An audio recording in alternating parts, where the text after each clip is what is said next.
Hi everyone. Great to have you here at the fiction world. Get comfortable because today we're presenting what if Deku was betrayed and reborn in Chainsaw Man world with a breeding harem of Makima, Power and Kobeni. Before we start, a gentle reminder, if you love stories like this, please like and subscribe. It helps the algorithm show our videos to more people. And now, the moment you've been waiting for. Chapter 1, Blood and Devils. The last thing Izuku Midoriya saw was All Might's face on a television screen. Not the real thing. Just pixels and light, a press conference playing on some guard's phone outside his cell. The symbol of peace stood at a podium, and his voice carried that same warm reassurance that used to make Izuku feel like everything would be okay. The evidence against the former hero Deku is overwhelming, All Might said. I trusted him. We all trusted him. But the truth is clear, he conspired with villain organizations to undermine hero society from within. Izuku didn't have the strength to laugh. The devices attached to his spine had been draining one for all for 3 days straight. The vestiges screamed inside him, thrashing against their extraction, but there was nothing any of them could do. The Hero Commission's technology was too advanced. Too prepared. They'd been planning this for years. He understood that now. I should have seen the signs, All Might continued. His obsession with analyzing quirks. His connections to known villains. His relationship with the League of Villains member, the guard changed the channel. Sports highlights. Izuku couldn't even be grateful for the small mercy. Footsteps echoed in the corridor. His classmates, former classmates, walked past his cell.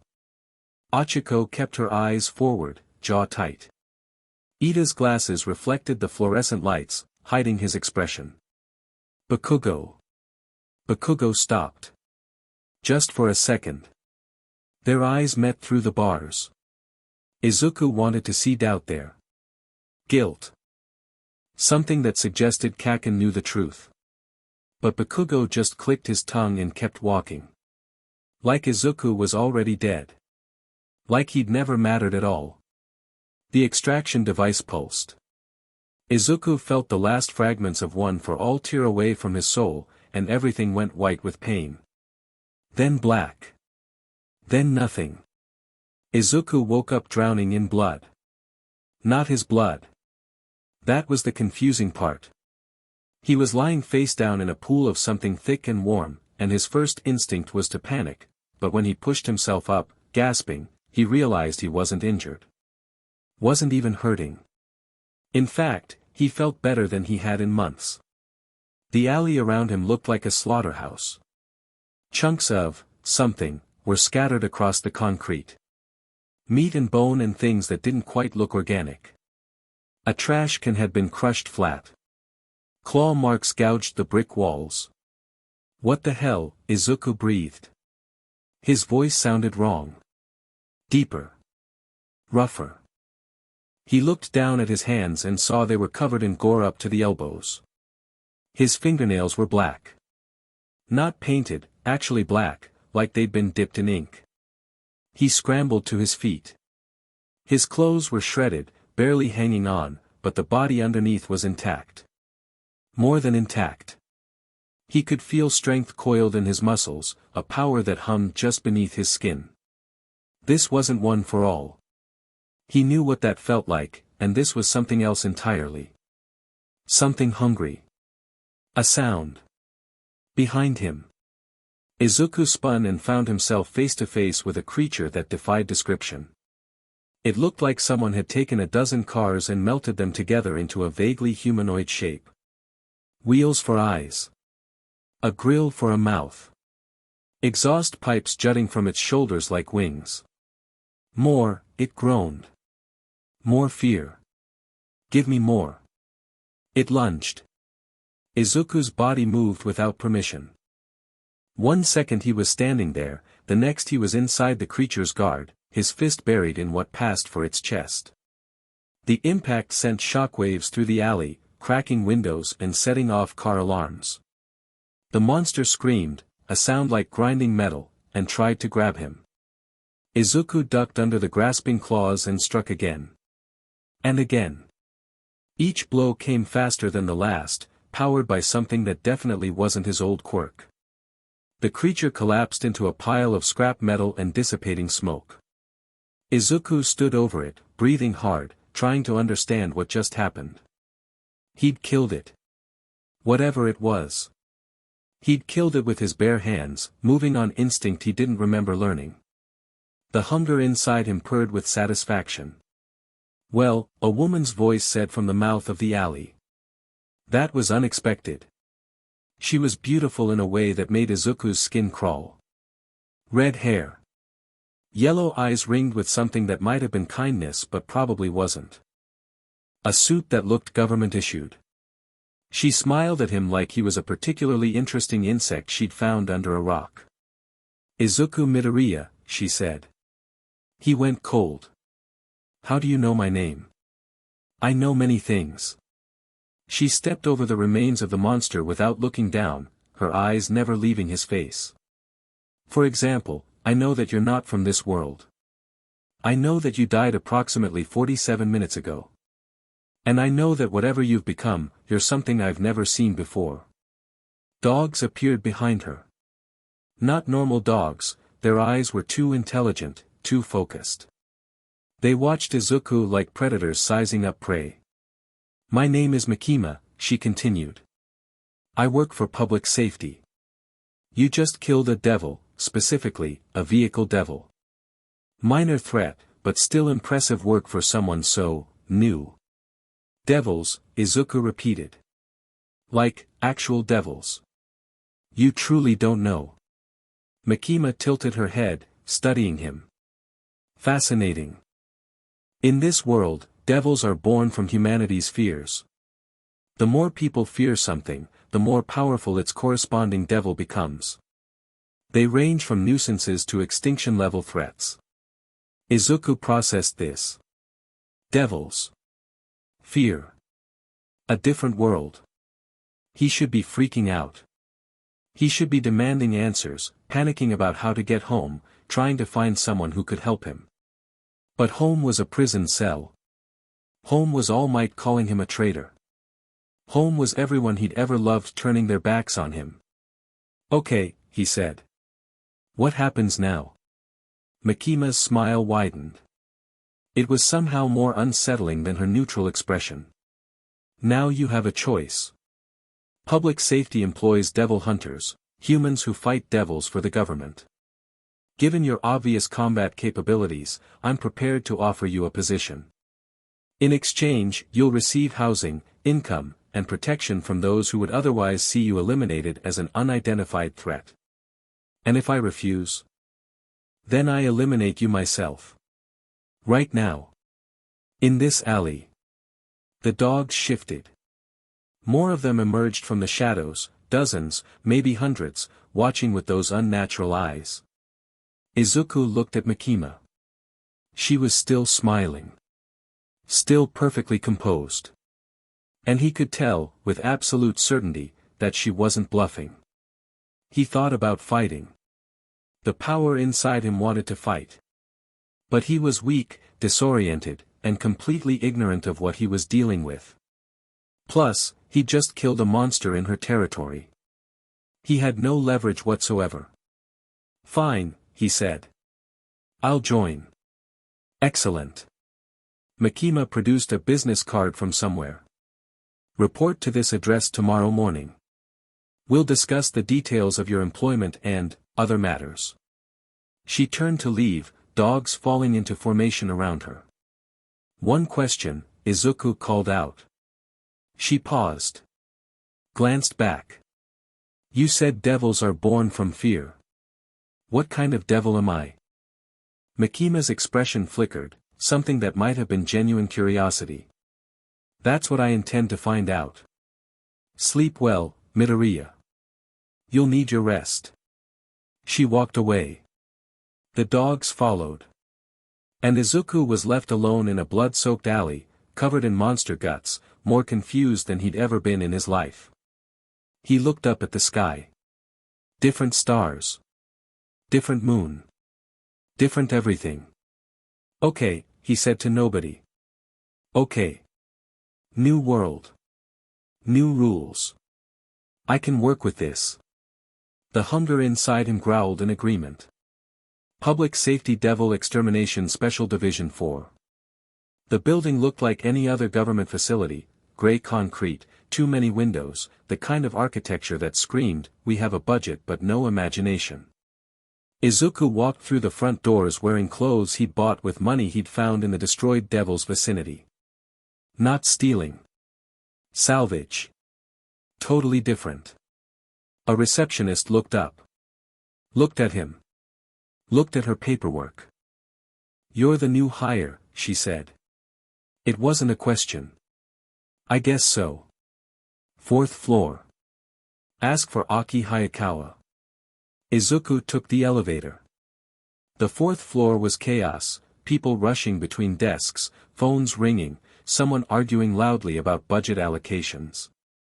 He found Hayakawa by process of elimination, the only person sitting calmly in the middle of the storm, smoking a cigarette and reading a file. "Midoriya?" Hayakawa asked without looking up. "That's me. Makima told me to expect you." He finally raised his eyes. Assessed Izuku like he was calculating threat levels. "You killed a vehicle devil barehanded. On your first day?" "Yeah. Ever fight a devil before?" "No." "Do you know what you are?" "Not really." Hayakawa stared at him for a long moment. Then he sighed, stubbed out his cigarette, and stood. "Follow me. I'll introduce you to the team." The team was two people sitting in a cluttered office that smelled like old coffee and something vaguely rotten. The first was a guy about Izuku's age with messy blonde hair and eyes that seemed permanently confused. He was chewing on what looked like a piece of dried meat, and he perked up when Hayakawa entered. "Hey, Aki. This the new guy? He looks normal." "He killed a devil with his bare hands," Hayakawa said flatly. "Oh." The blonde squinted at Izuku. "Cool. I'm Denji." There was something off about Denji. Izuku couldn't place it, a feeling in his gut, the power inside him stirring with recognition. They were similar, somehow. Same category of existence. "I'm Izuku. Nice to meet you." "Whatever." Denji went back to his meat. "As long as you're not as annoying as, I am the great power." Izuku barely had time to register the voice before something slammed into him from behind. He stumbled forward, catching himself on a desk, and turned to find a woman with pink hair and horns growing from her head striking a dramatic pose in the doorway. "You." She pointed at him accusingly. "You are new. This means you are beneath me. I am Power, the Blood Fiend, and you will show me proper respect." Izuku said. Hi. Hi. That's it. You dare greet the magnificent Power with such casual, Power, shut up." Hayakawa was already lighting another cigarette. "Midoriya, this is Power. She's a fiend, a devil that took over a human corpse. She's technically on our side. Don't believe anything she says. I always tell the truth. You ate Denji's lunch yesterday and blamed it on birds. Those birds are very powerful. They could have, we're on the 4th floor." Power's mouth opened and closed several times.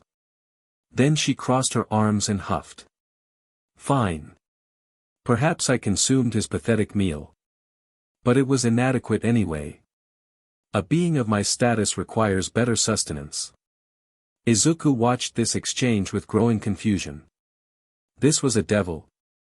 This dramatic, loud, slightly unhinged woman with horns. She didn't seem threatening. She seemed like Bakugo, kind of. All bluster and ego covering up something else. "So," he said carefully. "You're my teammate." Power's eyes locked onto him. Really looked at him for the first time. "You," she said slowly. "You're strange. You smell like food, but wrong. Like food that would eat me." The room went quiet. Even Denji stopped chewing. Power's sense of smell is pretty good, Hayakawa said. What exactly are you, Midoriya? Makima said she's figuring that out. Makima. Hayakawa's expression tightened almost imperceptibly. Of course she did. There was history there. Izuku filed it away for later. Anyway, Hayakawa continued, we have a mission.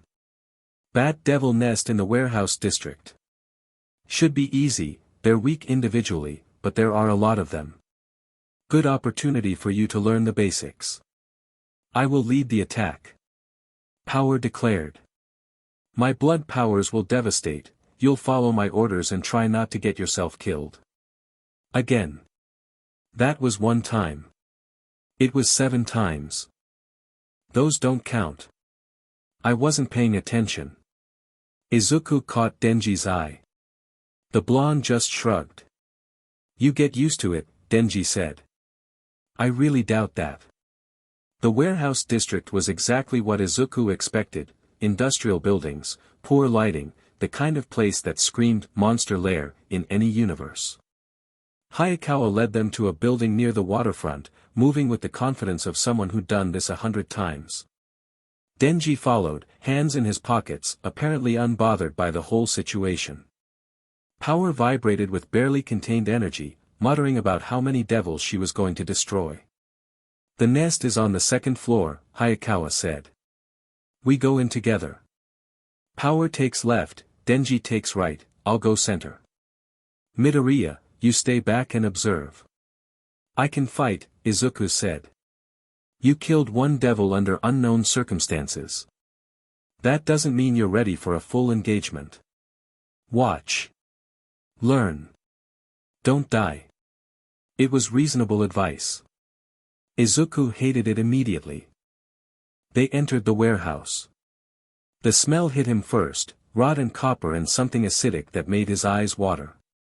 The power inside him stirred, responding to something in the air. Fear. There was fear here. Not his, the lingering terror of whatever victims these creatures had claimed. And he was hungry for it. Contact, Hayakawa said quietly. The bat devils were the size of large dogs, with leathery wings and faces that were almost human if you didn't look too closely. There were dozens of them, clustered on the rafters, sleeping. Hayakawa drew his sword. Some kind of contract with a devil of his own, Izuku could feel the power in it. On my signal. One of the bats opened an eye. Now. Everything happened at once. Power screamed her own name and charged forward, blood erupting from her hands and forming into weapons. Denji pulled a cord in his chest, what? And suddenly there was a chainsaw where his head used to be. Hayakawa's sword arced through the air in precise, deadly strikes. And Izuku stood there, watching, feeling useless. The bats swarmed. They were fast, vicious, overwhelming in numbers. Hayakawa was skilled but getting surrounded. Denji was literally tearing through them but couldn't cover every angle. Power was losing. She'd charged too far forward, gotten cut off from the others, and now she was surrounded by at least 20 devils. Her blood weapons slashed and stabbed, but more kept coming. One of them latched onto her arm. Another grabbed her leg. I am fine, she shrieked. This is all part of my plan. It very obviously was not part of any plan. Izuku's body moved. He was across the warehouse before he registered the decision to act. His fist connected with the nearest bat devil and sent it exploding into gore. Another one lunged at him, he grabbed it out of the air and crushed it like a piece of fruit. The fear hit him like a wave. The bats were terrified of him, and their terror fed directly into his power. He could feel himself getting stronger with every kill, every spike of animal terror, every dying scream. What are you doing? Power demanded as he tore through the remaining devils around her. I had them exactly where I wanted them. You were about to die. Power does not die. Power is eternal. A bat dove at her face. Izuku caught it one-handed and ripped it in half. You're welcome. I didn't need your help. She paused. But, it was adequate. For a human. The remaining bats fled, scattering into the night. Hayakawa and Denji finished off the stragglers, and within minutes the warehouse was clear.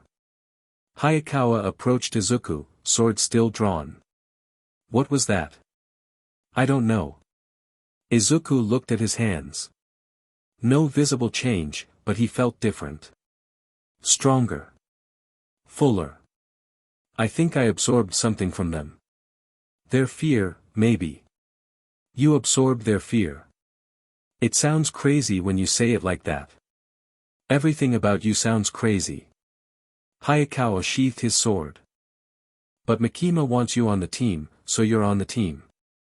Just, try to give us some warning before you do anything else impossible. Power pushed between them, covered in bat blood and looking extremely pleased with herself. I killed the most, she announced. You all witnessed my superiority. You almost died, Denji pointed out. I was testing Midoriya. To see if he was worthy of serving under me. She looked at Izuku expectantly. He was supposed to argue, probably. Tell her she was being ridiculous. Instead, he laughed. It surprised everyone, including himself. When was the last time he'd actually laughed? Before the arrest. Before the betrayal. Before everything fell apart. Sure, he said.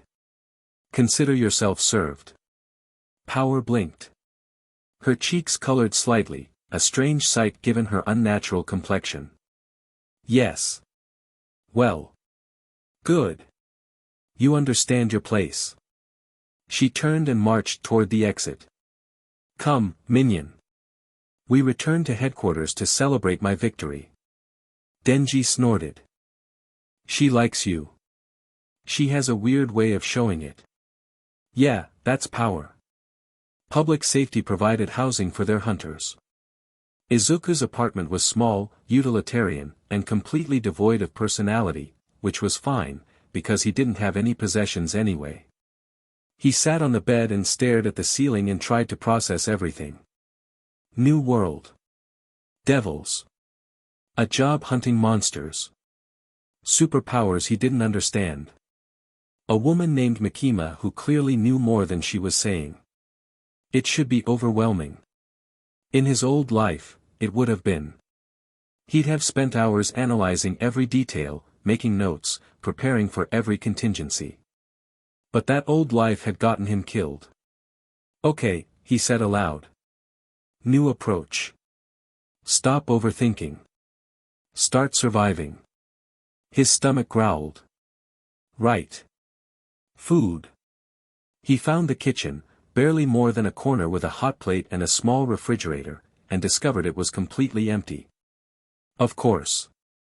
He'd have to go shopping tomorrow, assuming he got paid soon. A knock at the door. Izuku opened it to find Power standing there with a bag of takeout and an imperious expression. You live here, she said. It wasn't a question. How did you? I followed you. She pushed past him into the apartment. This is pathetic. Even worse than my accommodations. I am disappointed in you, minion. I didn't ask you to come. Of course not. I came of my own magnificent will. She dropped onto his couch and started unpacking the food. You have no supplies. No furniture. Nothing. How are you supposed to serve me properly in such conditions? Izuku watched her spread containers across his floor. Rice, vegetables, some kind of meat. More than enough for 2 people. Did you bring me dinner? I brought myself dinner. Any scraps that remain are yours by my grace. She wasn't meeting his eyes. Her cheeks were flushed again. And she'd very obviously bought enough food for both of them. Something in Izuku's chest loosened. Just a little. Thanks, Power. I don't need your gratitude. I am simply, she stopped. Stared at him. What? I said thanks. For the food. And for coming by. Power's mouth opened. Closed. She looked away, picking at her container with aggressive disinterest. You're strange, she muttered. Humans don't thank fiends. I'm not exactly human anymore. What are you? I don't know. He sat down across from her and grabbed a container. Makima said she'd figure it out. Makima. Power's nose wrinkled. Be careful with her. Why? Because she's terrifying. Everyone does what she says. Everyone. Power paused. Except maybe you. I can't smell her control on you like the others. Izuku filed that away. Control. People doing what Makima said. More pieces of a puzzle he didn't understand yet. They ate in silence for a while. It was oddly comfortable, Power's presence filling the empty space, her occasional muttering about the quality of the food, terrible, and her own magnificence, unmatched, creating background noise that felt almost familiar. Why are you here? Izuku asked eventually. Really? Power stopped mid-bite. Her expression shifted through several emotions, annoyance, confusion, something almost vulnerable. You shared, she said finally. What? Earlier. The mission. I was in trouble. You came. She looked at him with those strange, inhuman eyes. No one comes. They let fiends die because we're just monsters in human bodies. But you came. You're my teammate. That doesn't mean anything. It does to me. Power stared at him. Then she made a disgusted noise and went back to eating. You're definitely strange. I have decided to keep watching you. For entertainment purposes only. Whatever you say, Power. Don't use that tone with me. What tone? That gentle tone. Like you think I'm worth being gentle with. It's weird. Izuku smiled. The first genuine smile since he'd woken up in this world. Okay. I'll try to be meaner. Good. See that you do. She didn't leave that night. Curled up on his couch, claiming it as territory, declaring that he should be honored by her presence. Izuku put a blanket over her when she fell asleep and realized he wasn't as alone as he'd thought. The next morning, Makima called him into her office. She sat behind a massive desk, dogs arranged around her like living furniture, watching him with those unsettling yellow eyes. The office was immaculate, no personal touches, no decoration, just efficiency and control. You performed well yesterday, she said. Your combat capabilities exceed initial estimates. Thanks. It wasn't a compliment. It was an observation. She leaned forward. I've been analyzing your power. You're not a traditional devil, you weren't born from humanity's fear of something specific. You're more like a mutation. A new category. What does that mean? It means you're unique. And uniqueness is valuable. She stood and circled around the desk. Each step was measured, precise, predatory. Izuku felt the power inside him stir in response, not with fear, but with recognition. She was dangerous. Maybe the most dangerous thing he'd encountered yet. You absorb fear, she continued. That much is clear. But you also seem to have other abilities, strength, speed, durability beyond human limits. Traces of something else. Something that doesn't match any devil we've catalogued. I had a quirk in my old world. A power called One for All.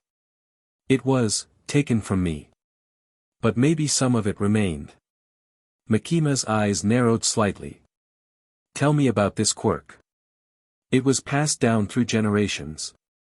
Stockpiling power. Making each successor stronger than the last.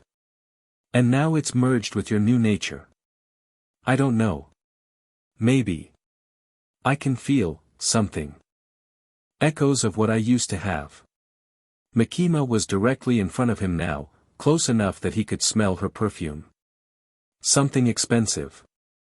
Something designed to make people let their guard down. I'm going to make you an offer, she said. Work directly for me. Not just as a hunter, as my personal asset. In exchange, I'll help you understand what you've become. I'll provide resources, training, protection. And what do you get? She smiled. That same unsettling smile from the alley. I get you. Izuku knew he should refuse. Everything about this screamed trap. Makima wanted to control him, she practically admitted as much. Agreeing would be walking into the spider's web. But he needed answers. He needed allies, even dangerous ones. And something about her fascinated him, despite every warning sign. Fine, he said. I'll work for you. Excellent. She extended her hand. Welcome to my division, Midoriya. He shook it. Her grip was firm, her skin warm, her eyes never leaving his. You won't regret this, she said. I probably will. She laughed, a real laugh, surprised out of her. It made her look almost human for a second. I'm going to enjoy working with you. Kobeni Higashiyama was crying in a hallway. Izuku found her on his way back from Makima's office. She was curled against a wall, face buried in her knees, shaking with sobs that she was trying very hard to muffle. He should keep walking. He had his own problems. He'd learned the hard way that trying to help everyone just got you burned. His feet stopped anyway. Hey, he said. Are you okay? She looked up. Her face was a mess of tears and snot, her eyes red and puffy, her expression pure panic. I'm fine, she squeaked. I'm totally fine.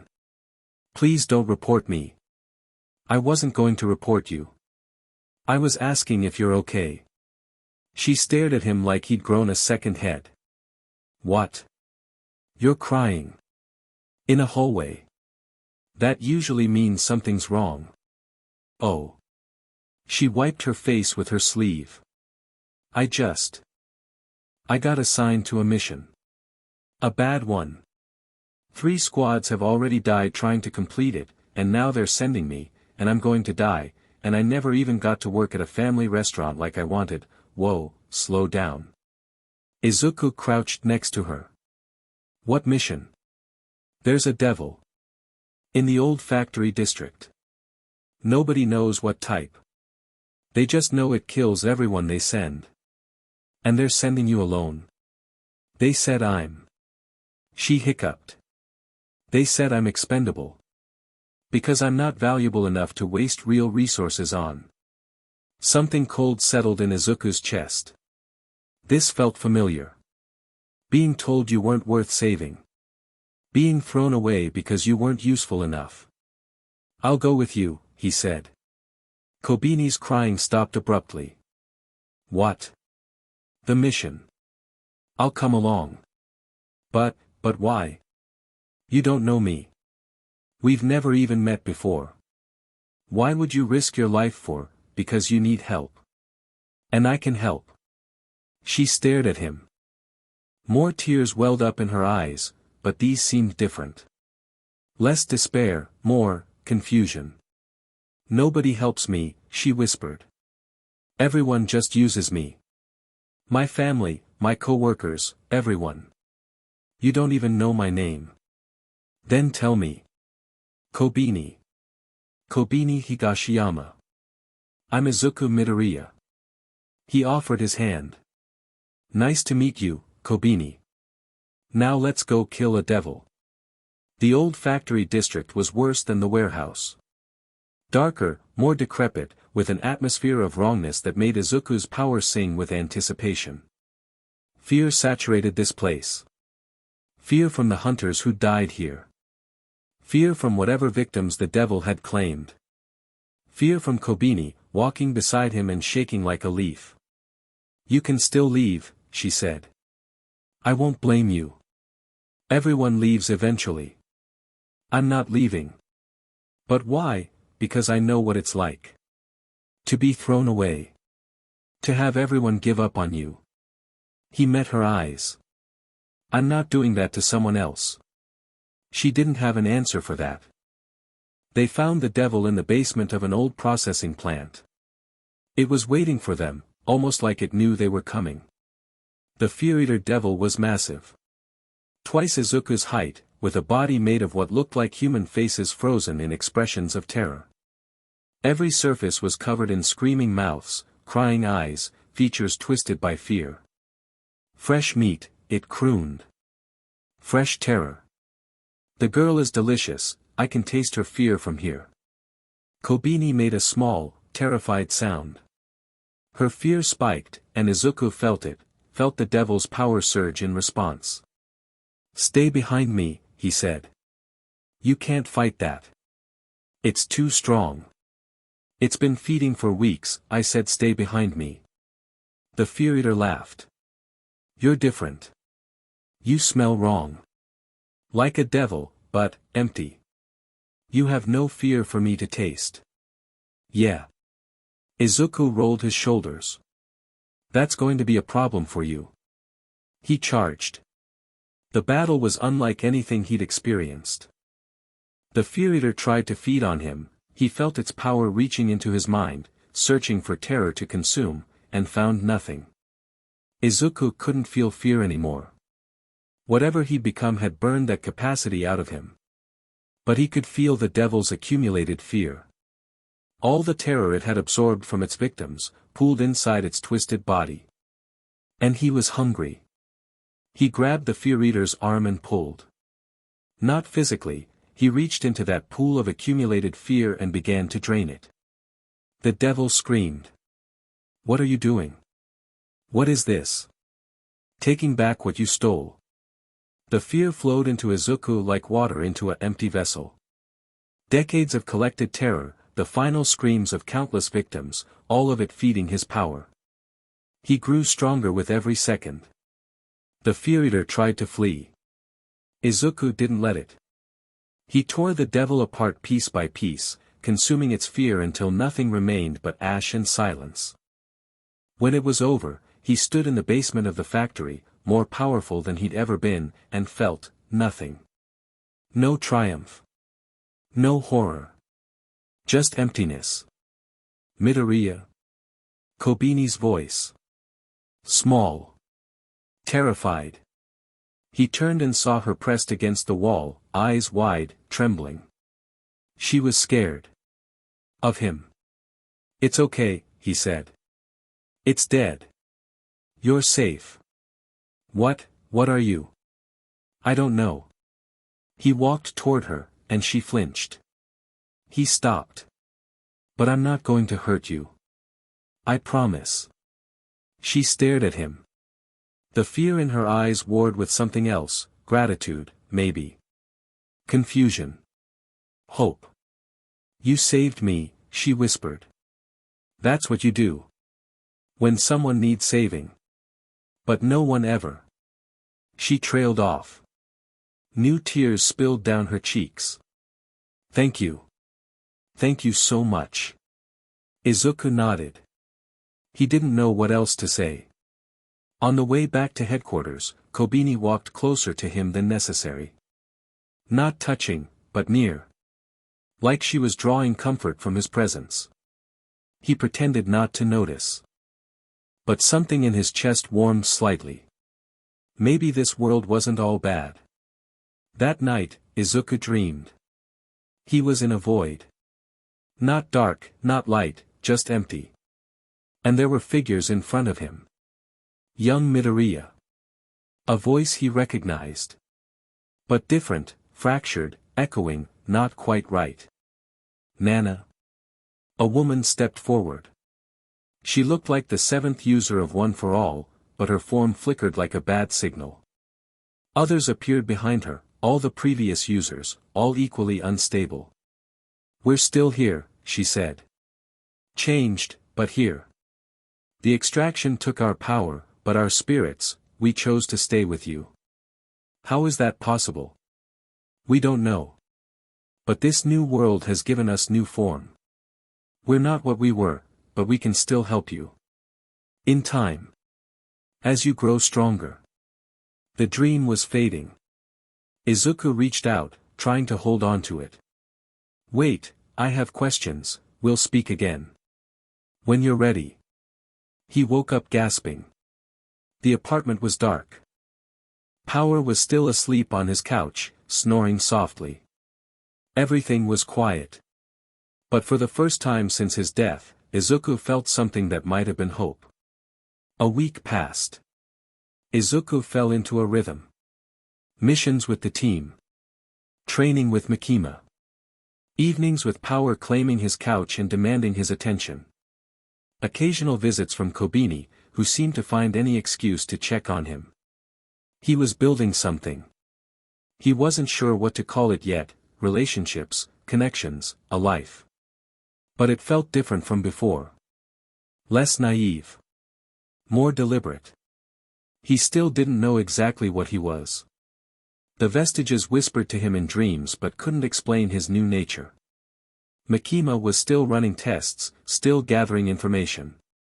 The other hunters gave him a wide berth, sensing something off about the new recruit who smiled like he had nothing left to lose.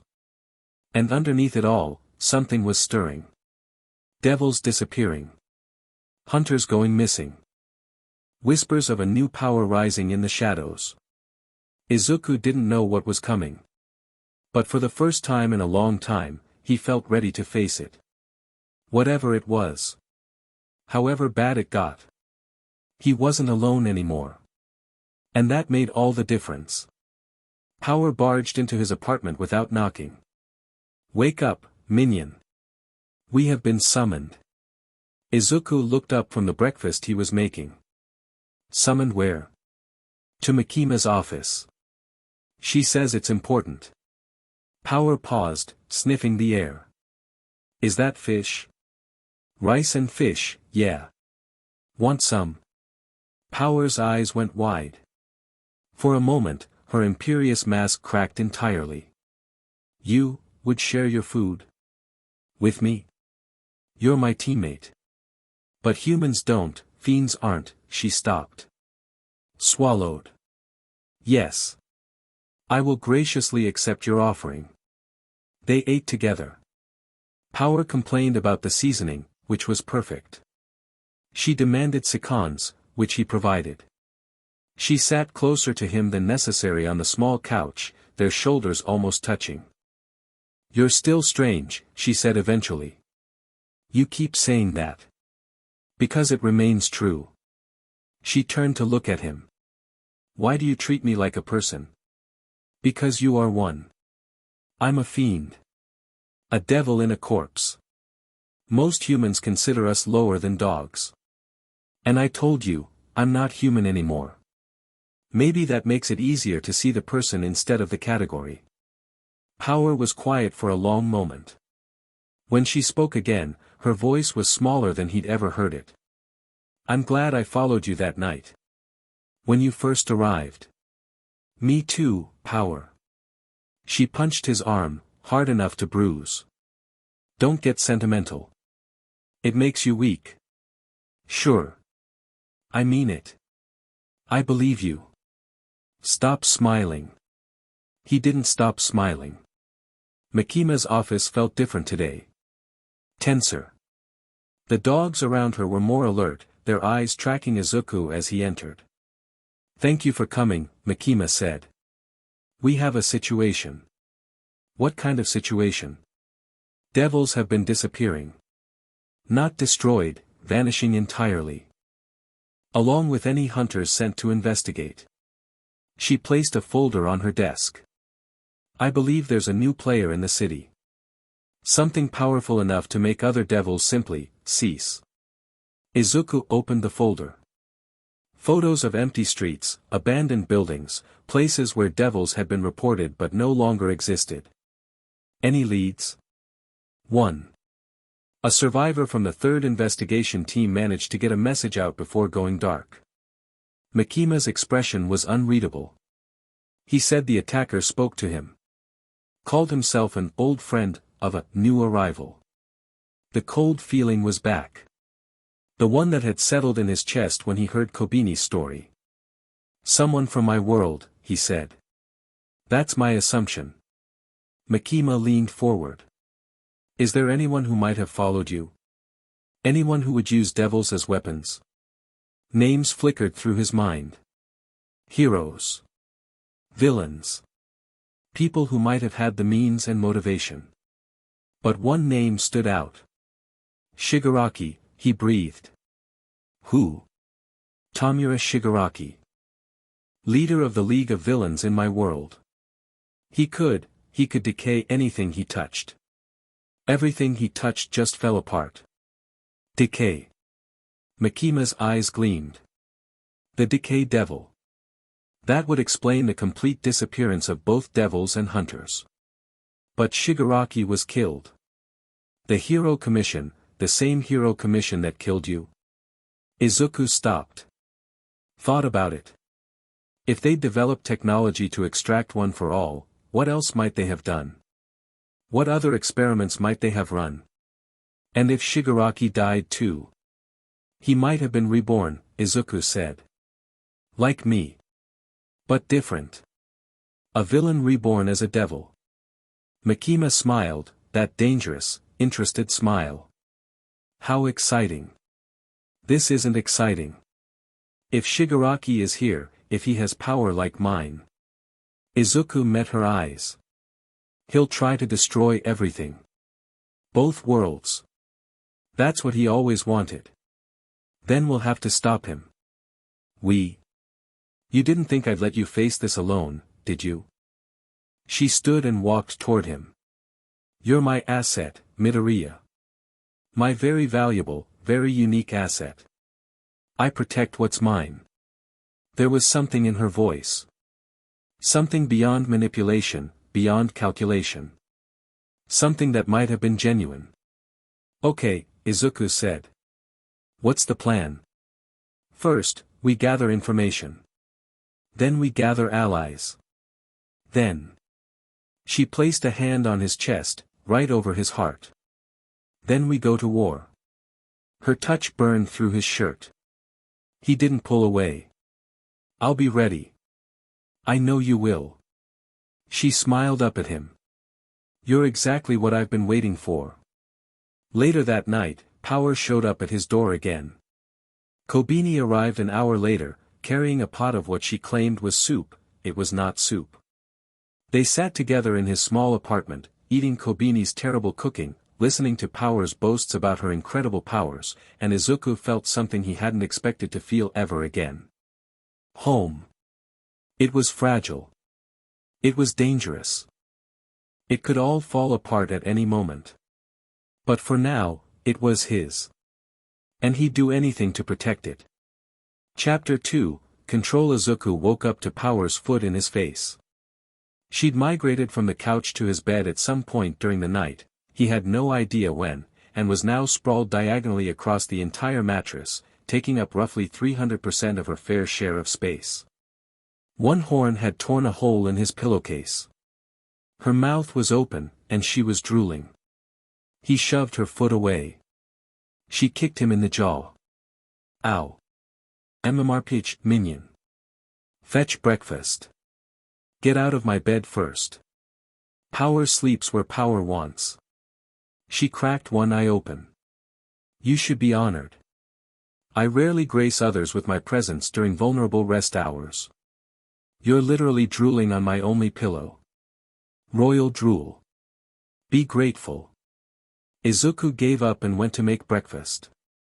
This was the third time this week she'd invaded his bed, and arguing about it was like arguing with weather. You could complain all you wanted, but the rain wasn't listening. He was halfway through cooking rice when his phone buzzed. A text from an unknown number. My office. 9 a.m. Wear something presentable. Makima. Who else? A second text came through almost immediately, this one from Kobeni's number. Hi Midoriya. I made you lunch.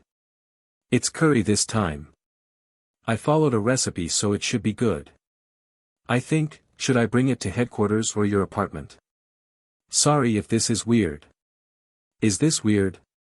I'm sorry. Izuku typed back, headquarters is fine. Thanks, Kobeni. Her reply was instant, okay. See you there. Sorry for texting so early. Sorry for apologizing so much. He put the phone down and looked at the breakfast he was making. Enough for two, automatically. When had that become habit? Power appeared in the kitchen doorway, hair a disaster, one horn bent at an angle that shouldn't have been physically possible.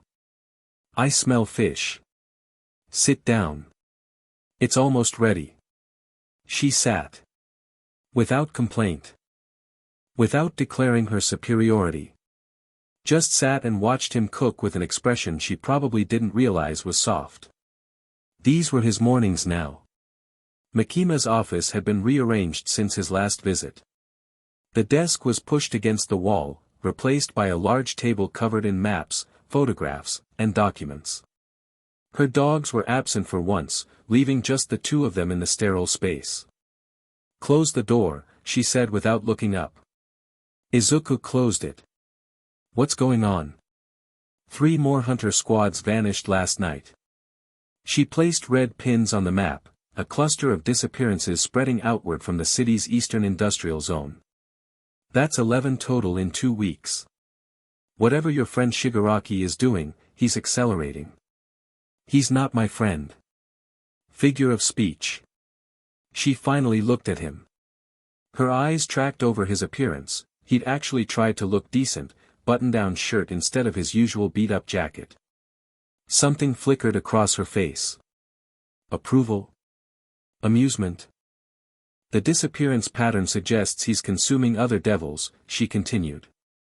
Absorbing their power the way you absorb fear. But his mechanism is different, he doesn't just take their energy. He decays them.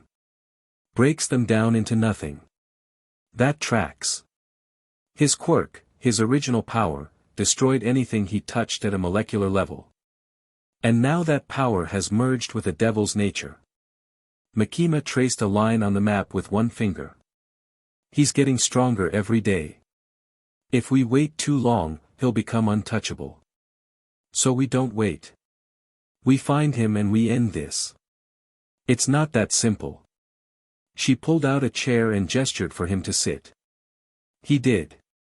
She sat across from him, close enough that their knees almost touched under the table. He's building something. The decay zones aren't random, they follow a geometric pattern. I've had analysts working on it, and they believe he's creating a ritual circle. A ritual for what? We don't know yet. But the scale is enormous. Whatever he's planning, it involves the entire city. Possibly the entire country. Izuku studied the map. The red pins did form a pattern, a rough circle with branching lines, like a circuit diagram drawn in blood across Tokyo's geography. What do you need from me? Makima leaned back. Crossed her legs. Watched him with that calculating warmth she did so well. I need you stronger. Much stronger. Right now, you're feeding on ambient fear, scraps from devil encounters, background terror from the general population.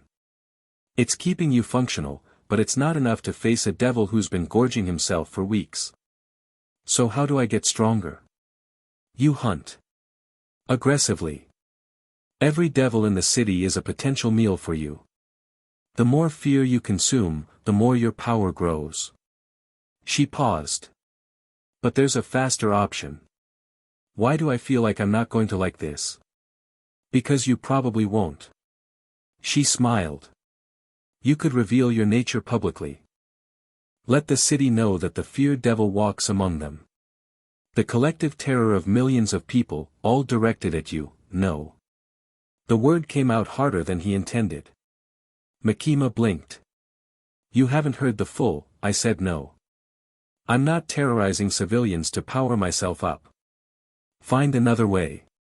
Midoriya, I spent my entire life trying to protect people. I died because I refused to compromise on that.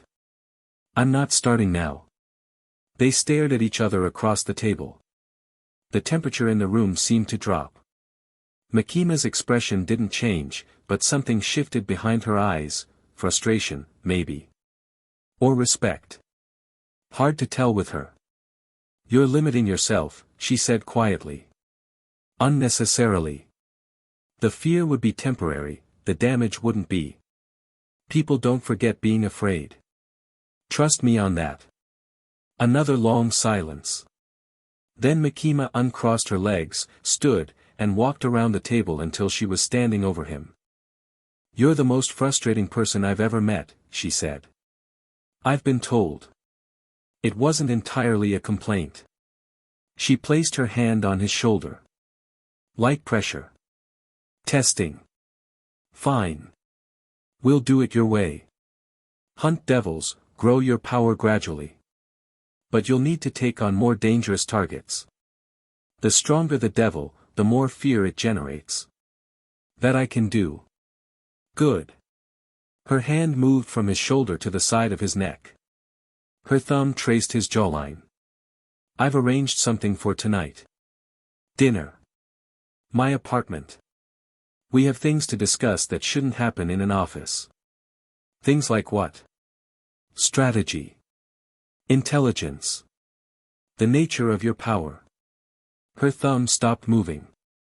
"And perhaps other things. If you're interested." Izuku's pulse was doing something complicated. Makima was close enough that he could count her eyelashes, and the power inside him was responding to her presence, not with hunger, but with something else. Recognition. Attraction. Danger. "I'll be there," he said. 8 o'clock. Don't be late." She stepped back. Professional distance restored. The moment passed. But it had been there. And they both knew it. Kobeni was waiting for him outside Makima's office with a container that smelled questionable. "Curry," she announced, thrusting it toward him. "I followed the recipe exactly. Well, mostly exactly. I might have confused teaspoons and tablespoons for the chili powder. And I think I used the wrong kind of rice. And the meat might be slightly undercooked. But other than that, it should be great." Izuku took the container. Opened it. The contents were an alarming shade of orange. "It looks enthusiastic. Is that good? Let's find out." He took a bite. His eyes watered immediately.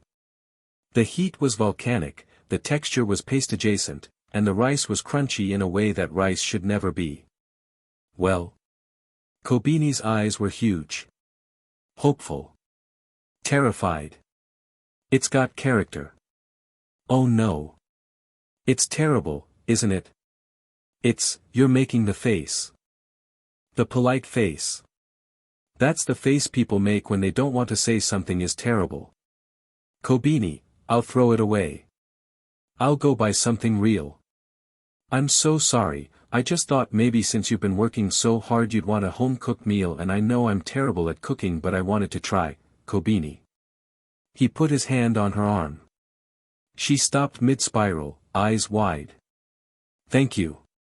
Really. Nobody's cooked for me in a long time."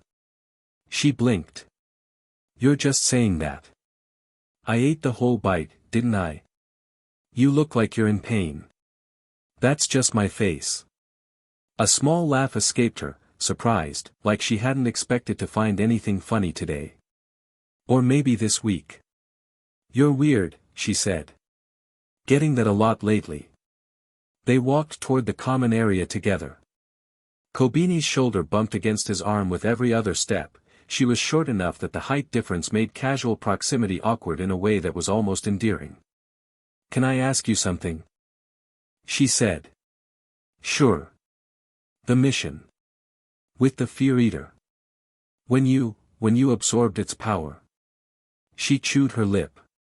"Did it hurt?" "Not exactly. It's more like." He searched for the right words. "Eating when you're starving. The food itself doesn't hurt, but you feel how empty you were before. That sounds lonely." He looked at her. She was staring at the floor, fidgeting with the hem of her jacket. It was, he admitted. But less now. She didn't respond. But she walked a little closer. The next 4 hours were a crash course in things that want to kill you. Makima had arranged back-to-back missions, 3 devil eliminations in rapid succession, each one stronger than the last. She wasn't kidding about wanting him to grow faster. The first target was a knife devil holed up in a restaurant kitchen. Small, fast, deadly. Izuku tracked it by following the fear it generated, a cook hiding in the walk-in freezer, a waitress barricaded in the bathroom, customers who'd fled into the street. He found the devil dancing between the prep stations, dragging blade arms across stainless steel surfaces and giggling. New friend, it chittered. New friend to cut. Izuku grabbed a heavy pan from the counter and cracked it across the devil's face before it could react. While it staggered, he seized its arm and drained its accumulated fear. It wasn't much, a knife devil was low tier, fueled by the relatively common fear of sharp objects. But every bit helped. He finished it with a kick that sent it through the back wall and into the alley behind the restaurant. The cook in the freezer thanked him with tears streaming down her face. The waitress wouldn't come out of the bathroom for another hour. Izuku left his public safety contact information and moved on. The second target was nastier. A drowning devil had taken up residence in a public swimming pool, dragging people under and holding them in water that shouldn't have been deep enough to kill anyone. By the time Izuku arrived, 3 people had died. This fight was harder. The drowning devil controlled all water in its vicinity, and the pool gave it plenty to work with. Izuku got slammed by water jets, dragged under, nearly suffocated twice. But drowning was a primal fear. The terror in the pool, from the victims, from the bystanders, from the emergency responders who couldn't get close, was thick and potent. Izuku drank it in and felt his power surge. He punched through 10,000 gallons of weaponized water and ripped the devil in half with his bare hands. Water crashed across the pool deck as the devil's control collapsed. More fear consumed. More power gained. The hunger inside him purred.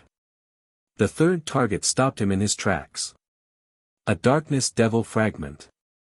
Not the full darkness devil, that was one of the primal fears, being so powerful they existed beyond normal reality. But a piece of it, broken off during some past confrontation, had manifested in an abandoned subway tunnel. Izuku felt it before he saw it. A pressure on his mind, an absence of light so total that even his enhanced senses couldn't penetrate it. The fragment was a sphere of pure darkness, about 10 feet across, hovering in the tunnel and slowly expanding. Anything it touched ceased to exist. "This is above your current level," Hayakawa said through the radio. "Pull back and wait for support." "How long until support arrives?" "Estimated 40 minutes. "How fast is it expanding?" Silence. "Then, it'll reach the residential area above the tunnel in about 20 minutes. "Then I'm not waiting." He cut the radio and walked into the darkness. Inside was nothing.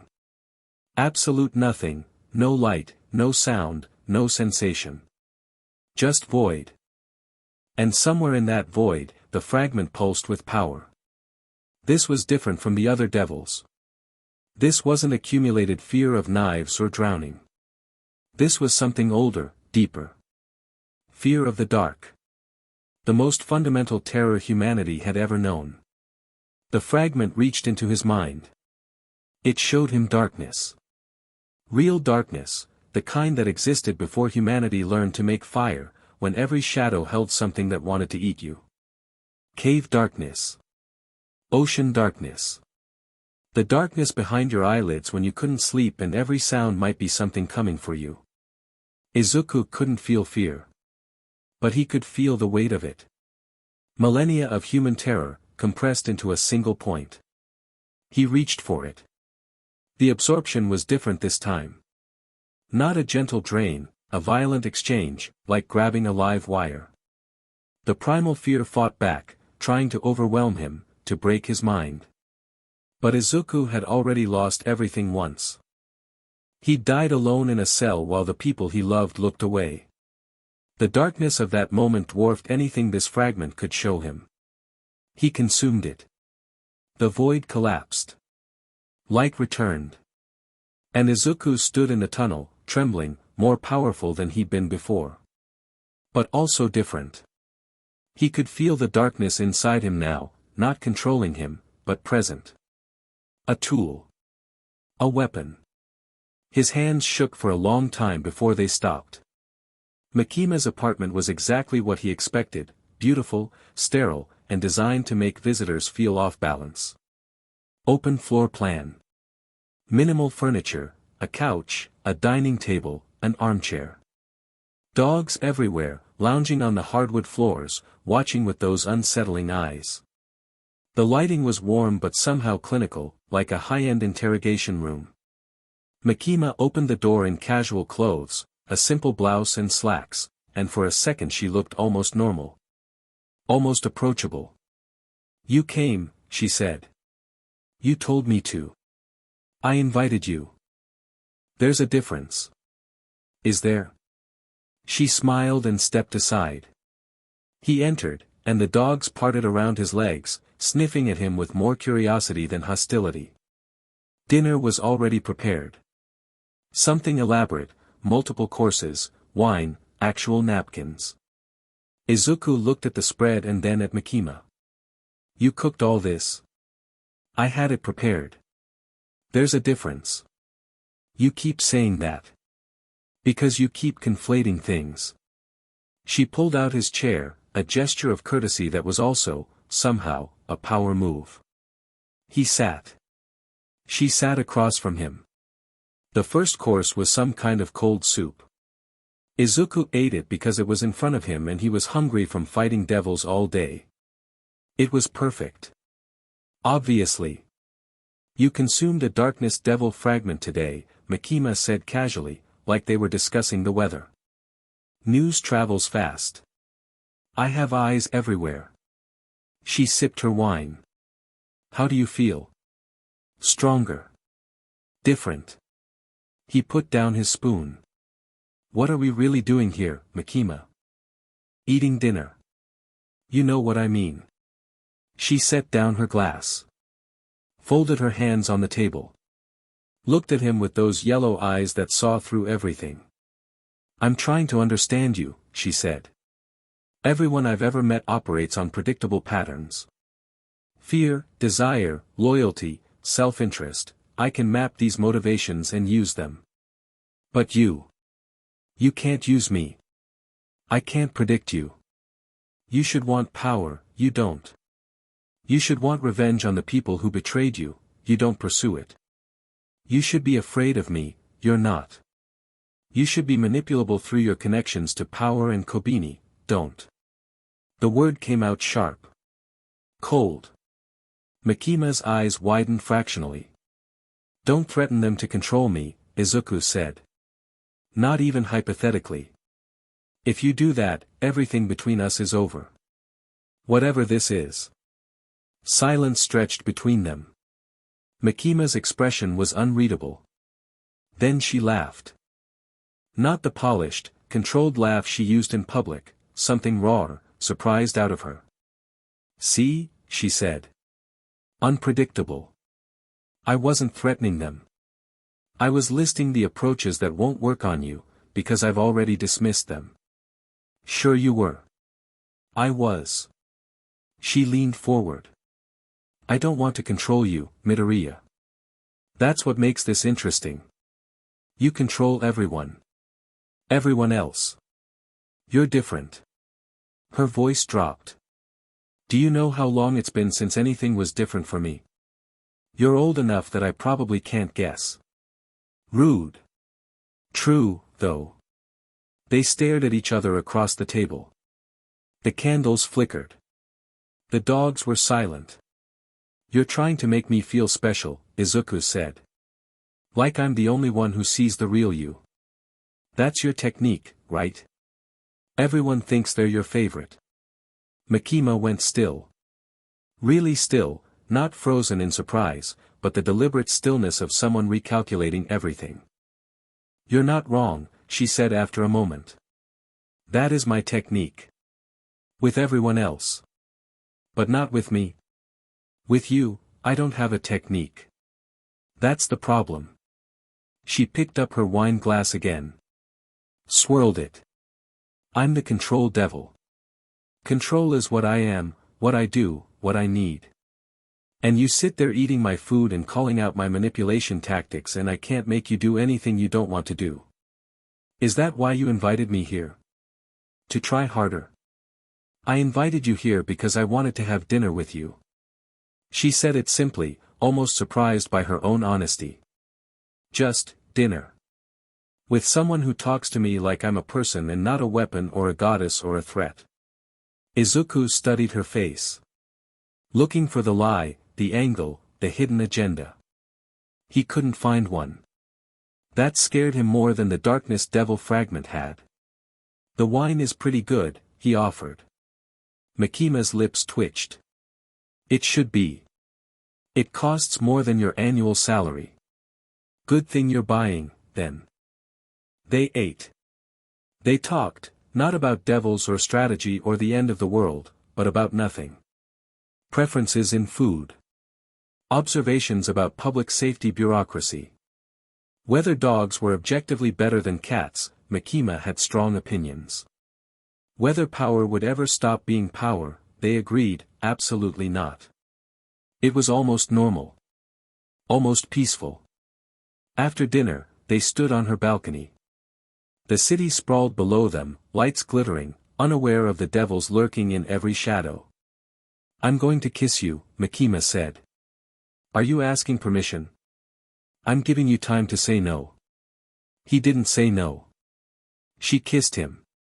Controlled, precise, deliberate, and then not. Her fingers tangled in his hair, and for a second the mask cracked completely and she kissed him like she was starving for something she couldn't name. He kissed her back. He knew it was dangerous. He knew she was playing some angle he couldn't see. He knew that letting the control devil get close was probably the stupidest thing he could do. He did it anyway. When they pulled apart, Makima's eyes were different. Wider. Vulnerable in a way that looked foreign on her face. "That was unexpected," she whispered. "For me or for you?" "Both." He touched her cheek. She leaned into it, a tiny motion, barely visible, but it told him everything. The control devil, who held the world in her fist, leaned into a gentle touch like she'd never received one before. Maybe she hadn't. "I should go," Izuku said. "You should." Neither of them moved. Makima. I know you're not trustworthy. I know you're probably manipulating me on levels I can't even perceive. I know this is probably going to blow up in my face. Probably. I don't care." He kissed her forehead. "But if you hurt them, Power or Kobeni, I won't forgive you. I'll figure out a way to stop you, and I will. That's not a threat. It's a fact." Makima looked up at him. Something passed through her expression, respect, maybe. Or fear. Hard to tell. "Noted," she said softly. He left. Walking through the city at night, hands in his pockets, trying to process what had just happened. He'd kissed the most dangerous woman in the world. And he'd liked it. He was definitely going to regret this. Power was waiting for him when he got home. She was sitting on the couch with her arms crossed, wearing one of his shirts, when had she stolen one of his shirts, and radiating fury like a space heater. "You smell like her." Izuku closed the door. "Hello to you too." "Don't hello me. You were at Makima's apartment. I can smell her all over you." Power stood up and jabbed her finger into his chest. "What were you doing there?" "Having dinner." "Dinner? Just dinner?" "Mostly dinner." "Mostly?" Power's face went through about 6 colors. "You, she, I can't believe, Power. What? Are you jealous? The silence that followed was deafening. Power's mouth opened. Closed. Opened again. I am not jealous, she exploded. Jealousy is a human weakness. I am Power. I am above such petty, then why are you wearing my shirt? Power looked down at herself. Looked up. Looked down again. It was convenient. My clothes were dirty. Your clothes regenerate with your body. Shut up. She turned away, arms wrapped around herself, and for a moment she looked genuinely upset. Not angry, hurt. Izuku's chest tightened. Hey. He walked up behind her. Didn't touch her. Power was weird about being touched, alternating between demanding physical proximity and flinching away from it. Power. Look at me. No. Please. She turned. Her eyes were glistening, fiends could cry, apparently, and her expression was a mess of emotions she clearly didn't know how to handle. You can't prefer her, Power said. She's Makima. She's cold and scary and she controls everyone and she doesn't even like you, she just wants to use you. I'm not choosing between you. What? I'm not choosing. I don't want to choose. He reached out and gently fixed one of her horns, which had gotten bent during her tantrum. You're important to me, Power. That doesn't change because someone else is also important. But, you followed me home on my first night here. You brought me dinner when I had nothing. You sleep on my couch and steal my food and demand my attention, and I like all of that. I like having you here.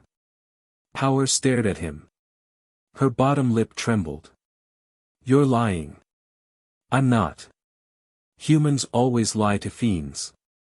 I'm not human. Stop saying that. It doesn't, you can't just. She made a frustrated noise and grabbed the front of his shirt. Why are you like this? Why do you make everything complicated? I'm not trying to, she kissed him. It wasn't like Makima's kiss, precise and controlled.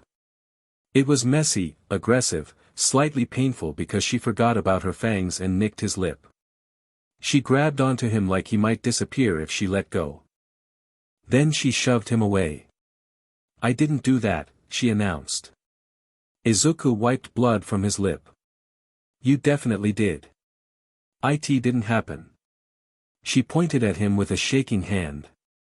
And if it did happen, which it didn't, it was only to prove my superiority over Makima. Okay. Stop being calm about this.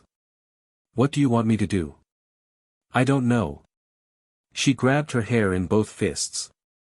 This is your fault. Before you came along, everything was simple. Kill devils, eat food, be magnificent. Now I have feelings and I don't like it. She stormed to the couch, threw herself down, and pulled the blanket over her head. Power. Izuku said. Go away. Do you actually want me to go away? Silence from under the blanket. Then, very quietly, no. He sat on the edge of the couch. After a moment, a hand emerged from the blanket and grabbed his wrist, pulling his arm under the covers. Stay, Power's muffled voice commanded. That's an order. Yes, ma'am. And bring me food. In the morning. Fine. He sat there, Power's hand wrapped around his wrist under the blanket, and tried to figure out how his life had gotten this complicated this fast. 2 women. 2 kisses. 1 night. He was so screwed. The next morning brought reality crashing back. Makima called an emergency briefing. Full division, every hunter, every team lead, every analyst. Something had happened overnight, and the tension in the building was thick enough to chew. Izuku arrived with Power trailing behind him, both of them pretending the previous night hadn't happened. She stood exactly 3 inches closer to him than necessary and glared at Makima with the intensity of a death ray. Makima ignored her completely. Last night, an entire city block in the Eastern District decayed to nothing, Makima said. No preamble, no softening. Buildings, vehicles, infrastructure, reduced to dust in approximately 6 minutes. 17 confirmed casualties. Estimated 40 more missing. She pulled up photos on a screen. What had once been a residential area was now a flat, gray expanse of powdered concrete and ash. Nothing remained. Not even rubble, just dust. That's him, Izuku said. Shigaraki. Heads turned. Hayakawa. Denji. Other hunters Izuku barely knew. They all looked at him with varying degrees of suspicion and curiosity. Explain, Hayakawa said. Tamura Shigaraki. He's, from where I'm from. His power destroys things at a fundamental level. Anything he touches decays. And now that power has merged with a devil's nature. He's the decay devil. One devil did this, a hunter in the back asked incredulously. To an entire block. He's been feeding, Makima said. Consuming other devils for weeks. Each one makes him stronger. At his current rate of growth, he'll be capable of affecting an entire district within days. What does he want? Hayakawa asked. Izuku stepped forward. He wants to destroy everything. Both this world and our original world. He believes all societies are corrupt, that they use people up and throw them away. His solution is to tear it all down. He's not entirely wrong about the corrupt part, Denji muttered. Being right about the problem doesn't make his solution less insane. Izuku looked at Makima. We need to move fast. He's building towards something. You said the decay zones form a pattern. Makima nodded and brought up the map. More pins now, the pattern clearer. A circle, vast and geometric, centered on the heart of Tokyo. It's a ritual circle, Makima confirmed. Our analysts believe it's designed to weaken the barrier between dimensions. He's trying to open a door between worlds. Not just open it, Izuku said, studying the pattern. Merge them. He wants to bring both worlds together. If the fears of two entire realities combine, every devil in existence becomes exponentially more powerful, Makima finished. Billions of new humans fearing billions of new things. The resulting power surge would be catastrophic. So what's the plan? Denji asked. We go punch him. We can't. Not yet. Makima looked at Izuku. Midoriya needs more power. The decay devil has had weeks of preparation. We need to close that gap. I fought a darkness devil fragment yesterday, Izuku said. If there are more powerful devils I can consume, there are. But most of them are above your current capacity. You'd die trying. Then we find another way. Power raised her hand. I have an idea. Everyone looked at her. What if, she said slowly, clearly making this up as she went, instead of making civilians scared of him, we make the bad things scared of him. Devils. Criminals.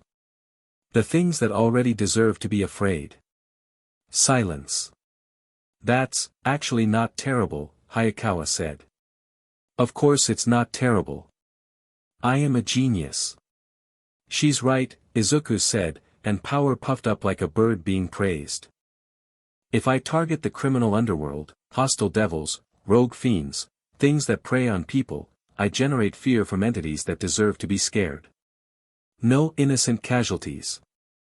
Makima considered this. Her expression shifted from skeptical to calculating to something that might have been impressed. A devil who hunts devils, she murmured. A predator that makes the monsters afraid. Yes. That would generate significant fear, all directed at you. And it helps people, Izuku added. That too. She almost smiled. Fine. We'll do it your way. Izuku went to war. Not the clean, regulated, government-sanctioned operations of public safety. This was something else, personal, relentless, and absolutely terrifying to everything on the receiving end.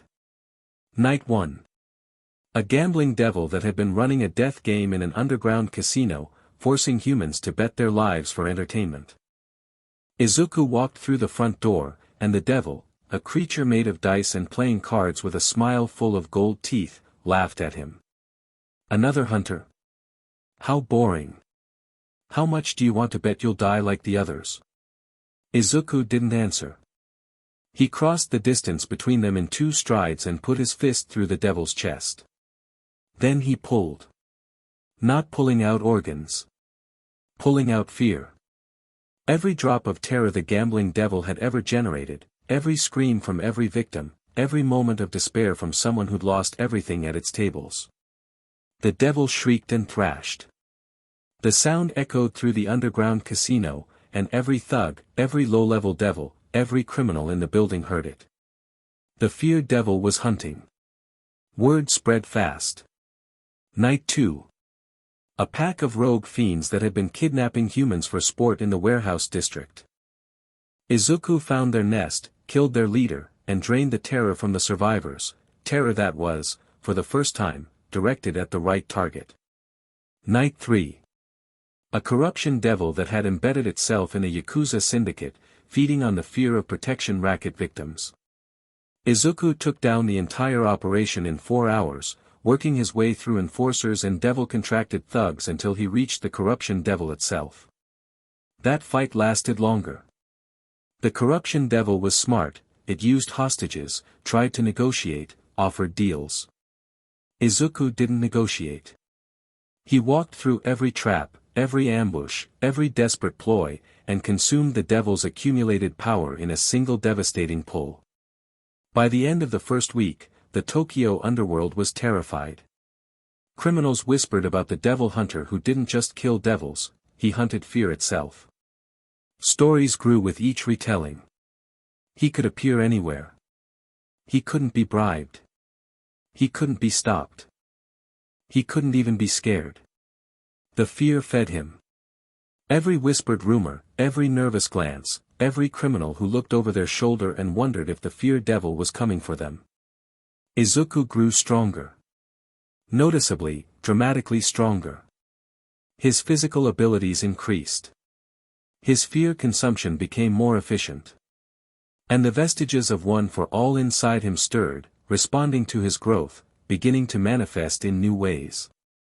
He started seeing flickers of green lightning along his arms during fights. Faint echoes of his old power, adapted to this new reality. Not the same as before, different, rawer, but undeniably there. The vestiges in his dreams grew clearer. Nana Shimura's form stabilized, and she told him what she could, the power was rebuilding itself, using his devil nature as a foundation. It would never be what it was. It might become something more.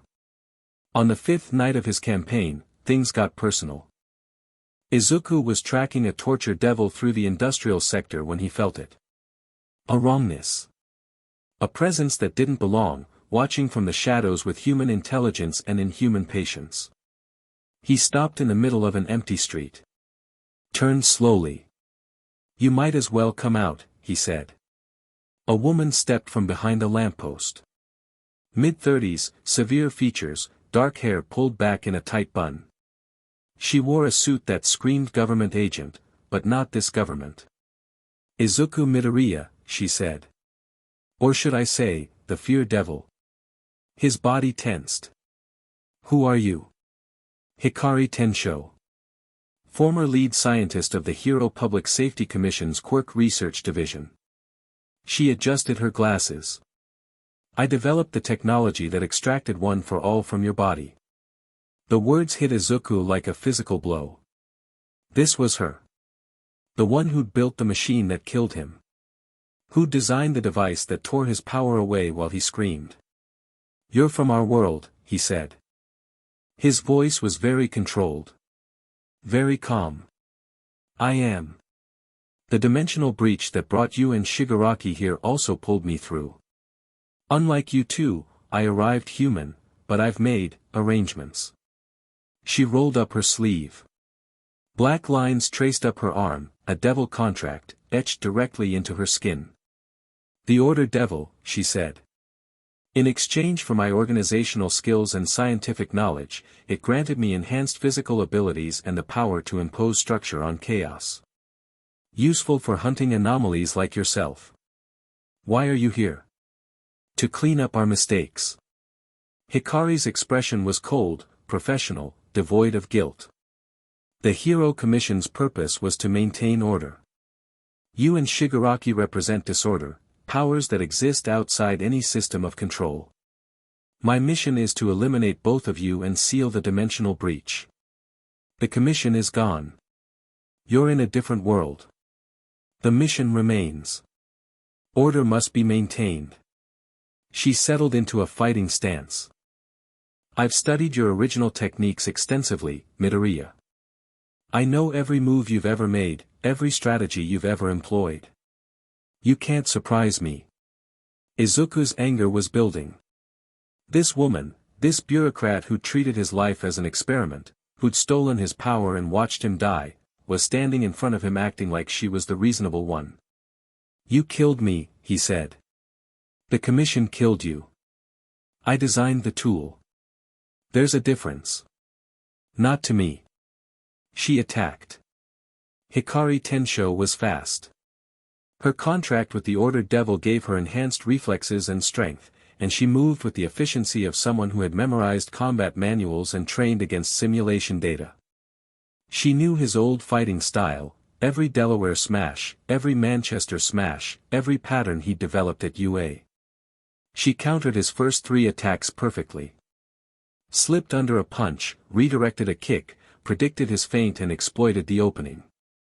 Predictable, she said, driving her elbow into his ribs.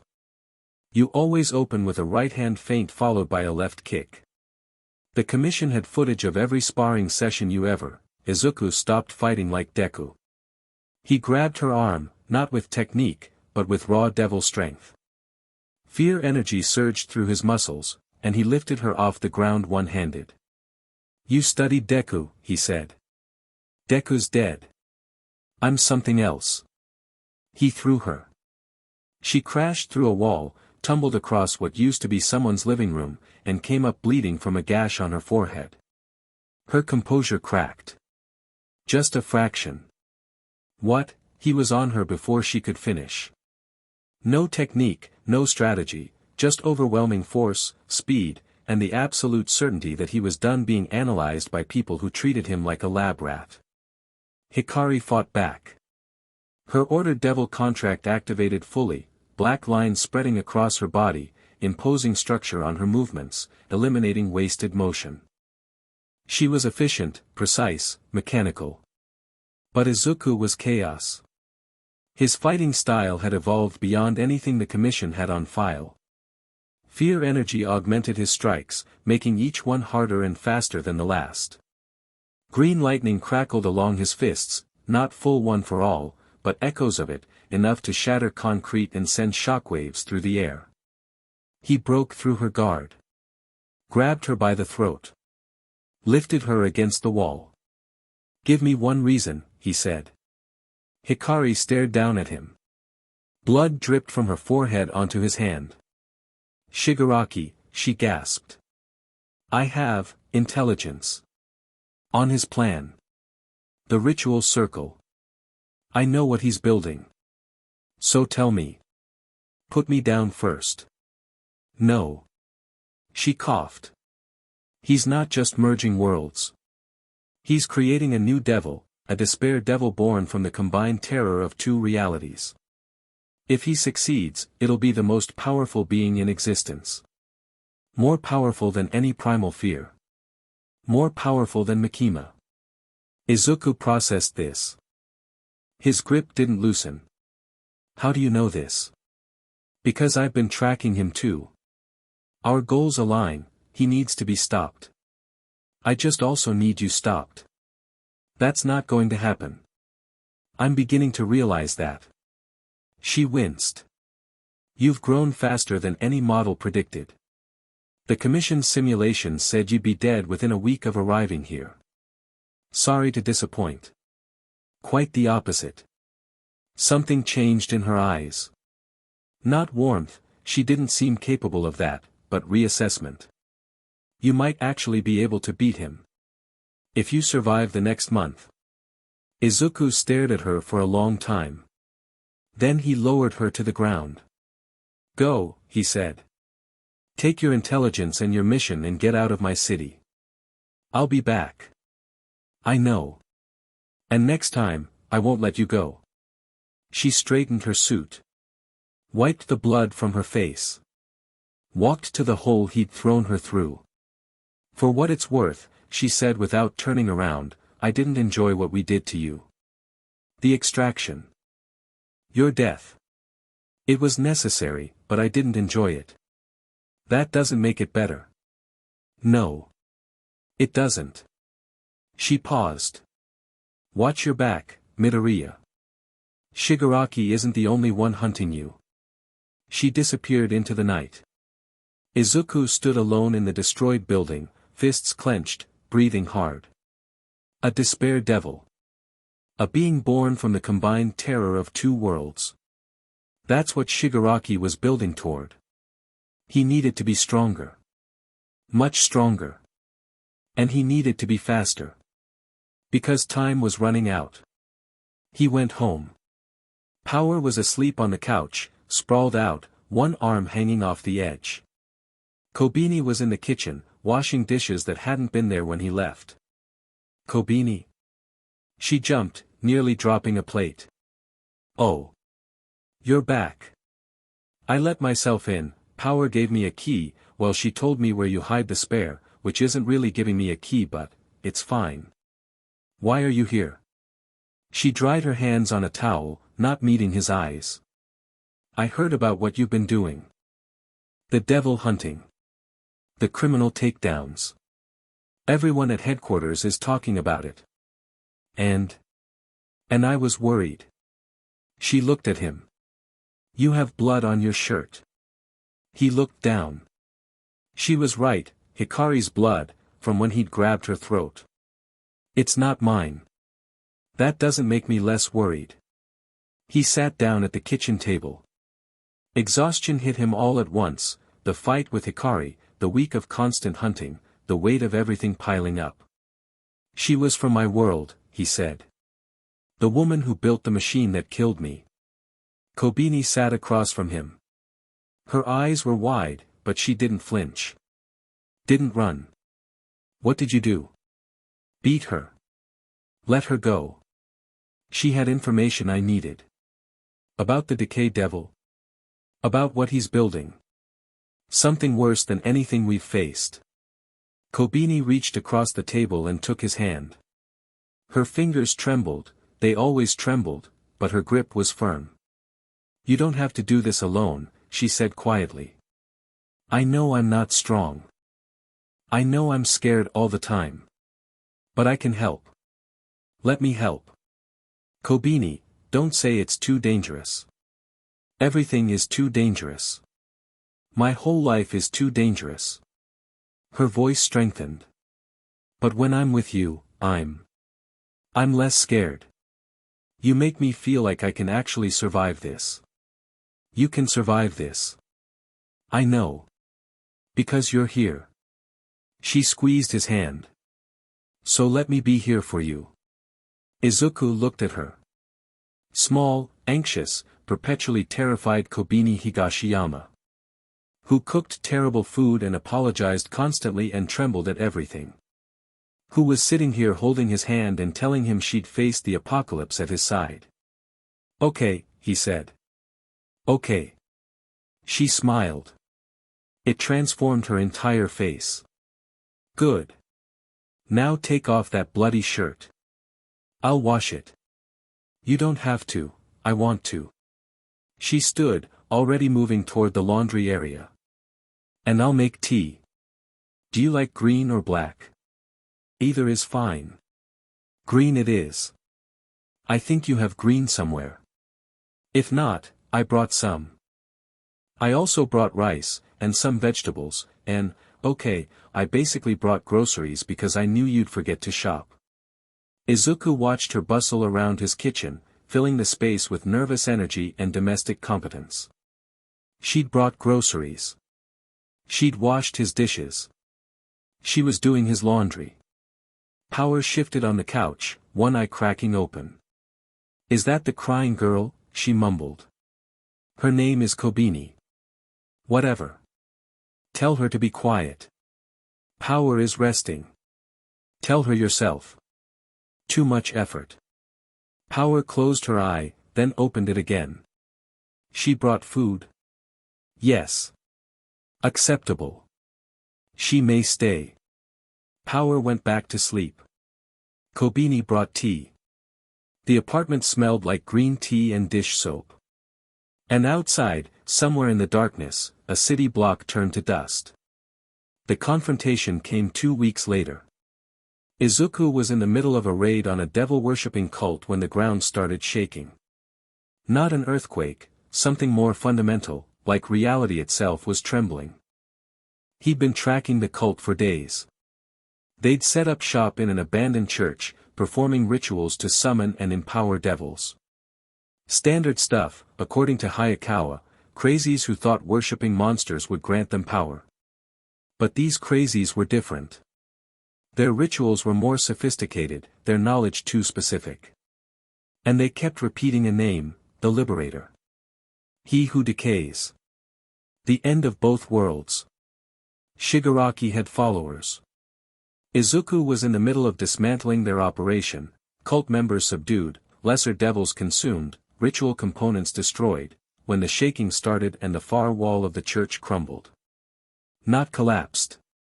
Crumbled. Turned to dust, particles of stone and mortar drifting away like sand in wind. Through the gap stepped Shigaraki Tamura. He looked different from their original world. Taller.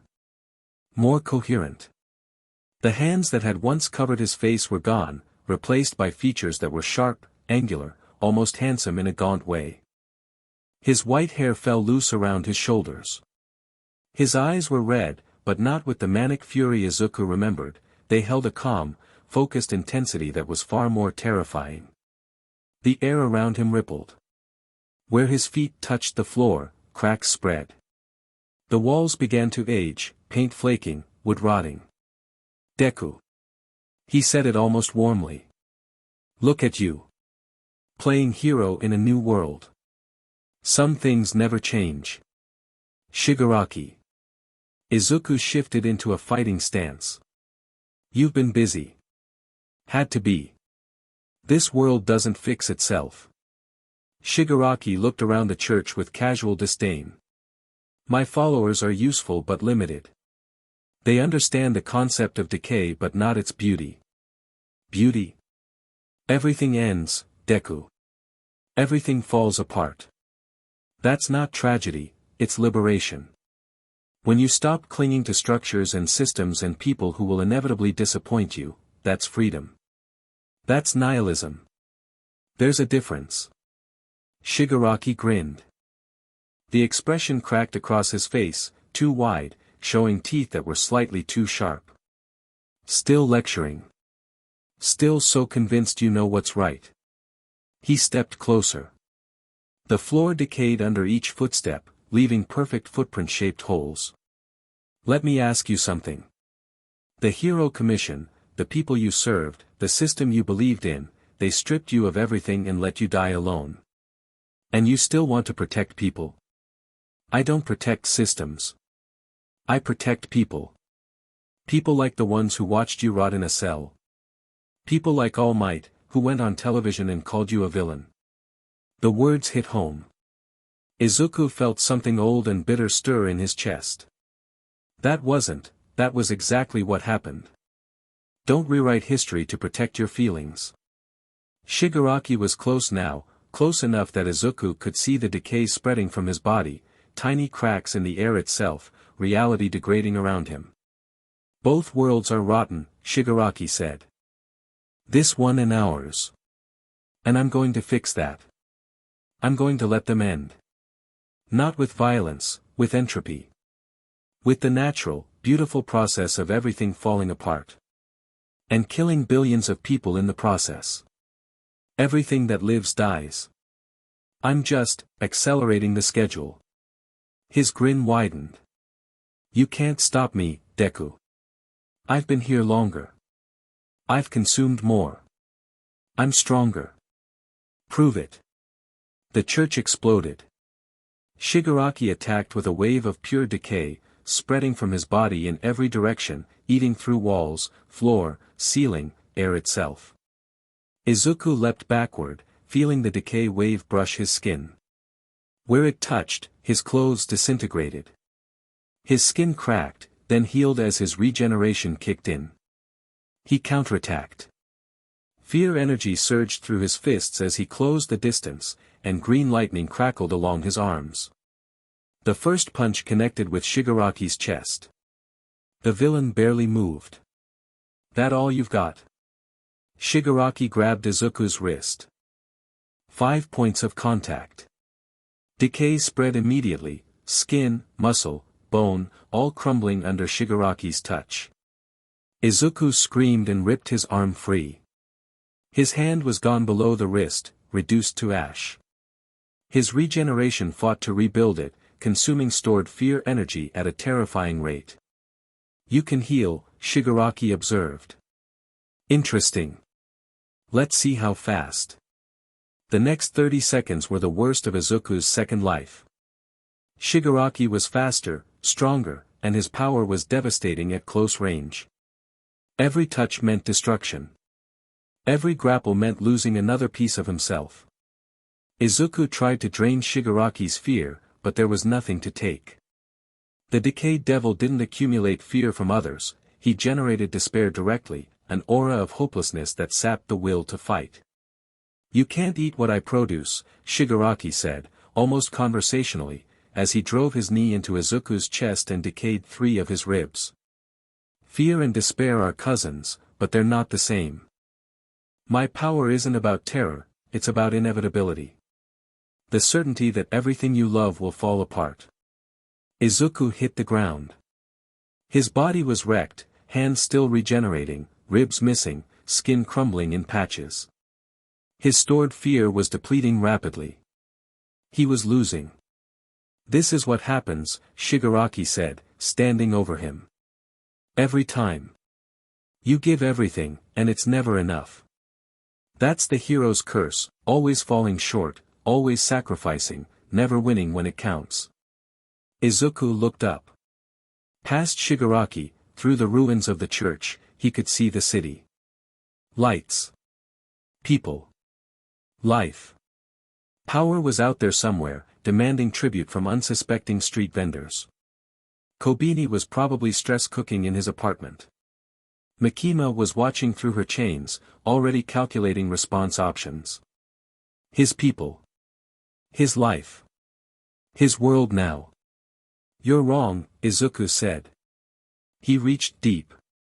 Past the fear energy, past the vestiges, into something fundamental. The core of what he was, not a devil, not a hero, but a person who refused to stay down. Green lightning erupted from his body. Not a flicker, a storm, one for all's remnant surging through his devil nature, amplified by every drop of fear he'd consumed, every battle he'd survived, every connection he'd forged in this new world. His hand regenerated in an instant. His ribs snapped back into place. He stood, wreathed in power, and for the first time Shigaraki's expression showed something other than confidence. Surprise. Izuku hit him. Full power. A punch that combined fear energy and one for all remnants into something that bent the air and cracked the ground for 50 meters in every direction. Shigaraki flew backward, crashing through 3 buildings before stopping. He got up. Bleeding. Damaged. But not done. Now we're getting somewhere, Shigaraki laughed, spitting blood. Show me what you've got, Deku. They clashed again. Harder. Faster. The city shook around them, buildings crumbling from collateral damage, the ground splitting into fissures. Izuku's power surged with every passing second, the destruction around them generated fear from fleeing civilians, ambient terror that fed directly into his strength. But Shigaraki matched him. For every blow Izuku landed, the villain regenerated and struck back. For every surge of power, Shigaraki answered with escalating decay. The battle was tearing the city apart. And neither of them was winning.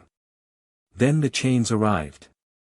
Hundreds of them, erupting from every direction, controlled humans, controlled animals, controlled devils, all directed by a single will. They crashed down on Shigaraki's position like an avalanche, burying him under sheer volume. That's enough. Makima's voice, calm and authoritative, carried across the battlefield. She stepped out of the smoke, yellow eyes glowing. Both of you. Stop.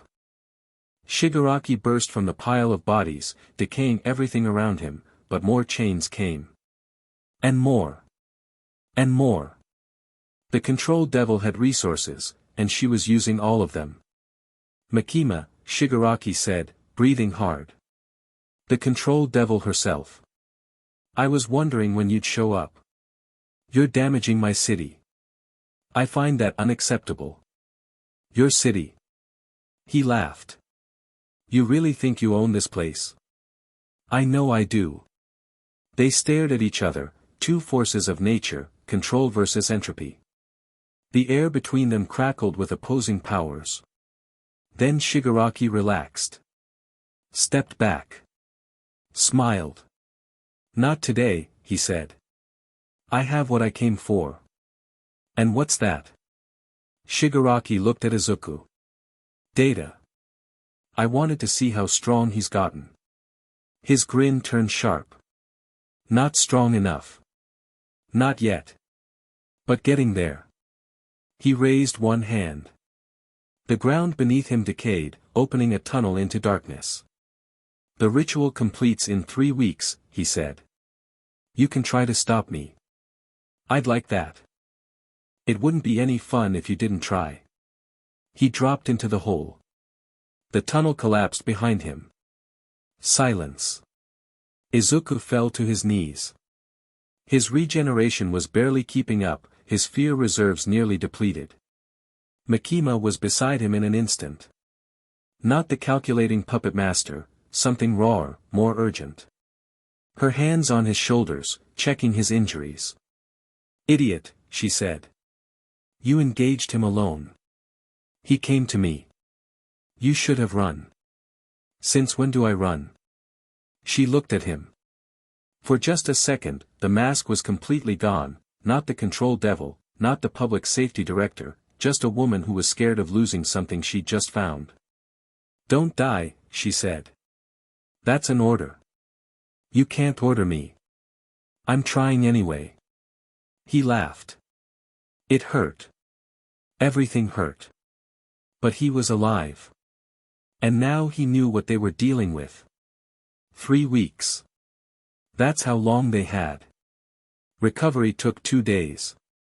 2 days of power refusing to leave his bedside, forcing him to eat and drink and listen to her recount her own heroic deeds. She'd been nowhere near the battle and claimed to have defeated Shigaraki single-handedly. 2 days of Kobeni bringing increasingly elaborate meals that were, against all odds, getting slightly less terrible. 2 days of Makima stopping by with intelligence reports and staying longer than necessary, sitting in the chair by his bed and not saying much of anything. They were all scared. Even Makima. Even power, though she'd deny it until the heat death of the universe. Izuku used those 2 days to plan. He couldn't beat Shigaraki alone. The power gap was too wide. He needed to grow faster, fight smarter, and find allies who could match the decayed devil's strength. Makima had resources, her controlled army, her political connections, her intelligence network. Power had raw strength and blood manipulation that could be devastating if properly directed. Kobeni had. Kobeni had something nobody expected. I made a contract, she said on the second night, sitting on the edge of his bed while Power snored on the couch and Makima reviewed documents in the kitchen. What? When I joined public safety. They made me sign a contract with a devil. I never told anyone which one because. She trailed off. Because what? Because it's embarrassing. She pulled up her sleeve, revealing fine lines etched into her skin. The future devil. It gave me enhanced reflexes and combat precognition. That's why I'm so good in a fight when I'm too scared to think. My body just knows what's coming. Izuku stared at her. You have combat precognition and you've been acting like you can't fight. I can't fight. Not consciously. When I think about it, I freeze up. But when my body takes over. She shuddered. It's scary. I don't feel like me when it happens. Kobeni. That's incredibly powerful. It doesn't feel powerful. It feels like I'm possessed. Can you learn to control it? To activate it deliberately? I don't, maybe. Nobody's ever tried to help me with it. Izuku sat up, ignoring the protests from his healing body. Then we start tomorrow. If you can access those abilities consciously, you'd be one of the most dangerous fighters in public safety. Kobeni looked at him with wide eyes. You really think so? I know so. She didn't cry this time. She squared her shoulders, took a breath, and nodded. Okay. Let's do it. 3 weeks. Izuku had 3 weeks to prepare for the end of the world. He spent them training. Fighting. Growing. Pushing himself and the people around him to their absolute limits. He trained with Kobeni, drawing out her precognitive abilities through controlled sparring sessions that gradually increased in intensity. She was terrified every single session, crying and apologizing and saying she couldn't do it. Then her body would kick in, and she'd move with a grace and precision that left Izuku genuinely impressed. By the end of the first week, she could access her combat precognition about half the time. By the end of the second week, she was actively dodging strikes she couldn't see. By the third week, she put Izuku on his back 3 times in a single session. I did that, she screamed, immediately horrified. Oh my God, are you okay? I'm so sorry. I didn't mean, Kobeni. That was amazing. I almost killed you. You really didn't. But the fact that you think you could is a good sign. Power trained differently. She had raw power to spare but lacked focus and discipline. Izuku couldn't teach her technique, she had the attention span of a hummingbird, but he could teach her to channel her blood manipulation more effectively. Make a wall, he told her. Boring. Make a wall, and I'll give you the premium cat food. A wall of blood erupted from the ground so fast it created a sonic boom. Good. Now make it bigger. How much premium cat food are we talking about? They developed a working dynamic. Power would never be strategic, that wasn't how her brain worked. But she could be overwhelming, a force of nature that crashed into enemies like a tidal wave of blood and ego. Izuku learned to work with that instead of against it. Makima provided intelligence, resources, and something else, strategic intimacy. Late-night meetings that were half planning sessions and half something more personal. She'd lay out tactical scenarios and then sit too close. She'd discuss Shigaraki's weaknesses and then touch his hand. She was still playing her game, still maintaining control in every interaction. But sometimes, when the lights were low and the planning was done and they sat together in comfortable silence, she'd lean against him. Not performatively. Not strategically. Just, lean. Those moments were the ones that scared Izuku the most. On the 16th night, Hikari Tensho attacked again. She came for Kobeni. It was calculated. Precise. The kind of operation the Hero Commission had specialized in, quiet, efficient, targeting the weak point to control the strong. Kobeni was walking home from a late training session when a dart hit her neck. She stumbled, vision blurring, and felt hands grab her. She woke up in a warehouse. Tied to a chair. Hikari standing in front of her. Your bait, Hikari said. No preamble. When Midoriya comes for you, and he will, I'll be ready. Why? Kobeni asked, her voice small. Why are you doing this? Because he's an anomaly. An uncontrolled variable in a world that's already chaotic enough.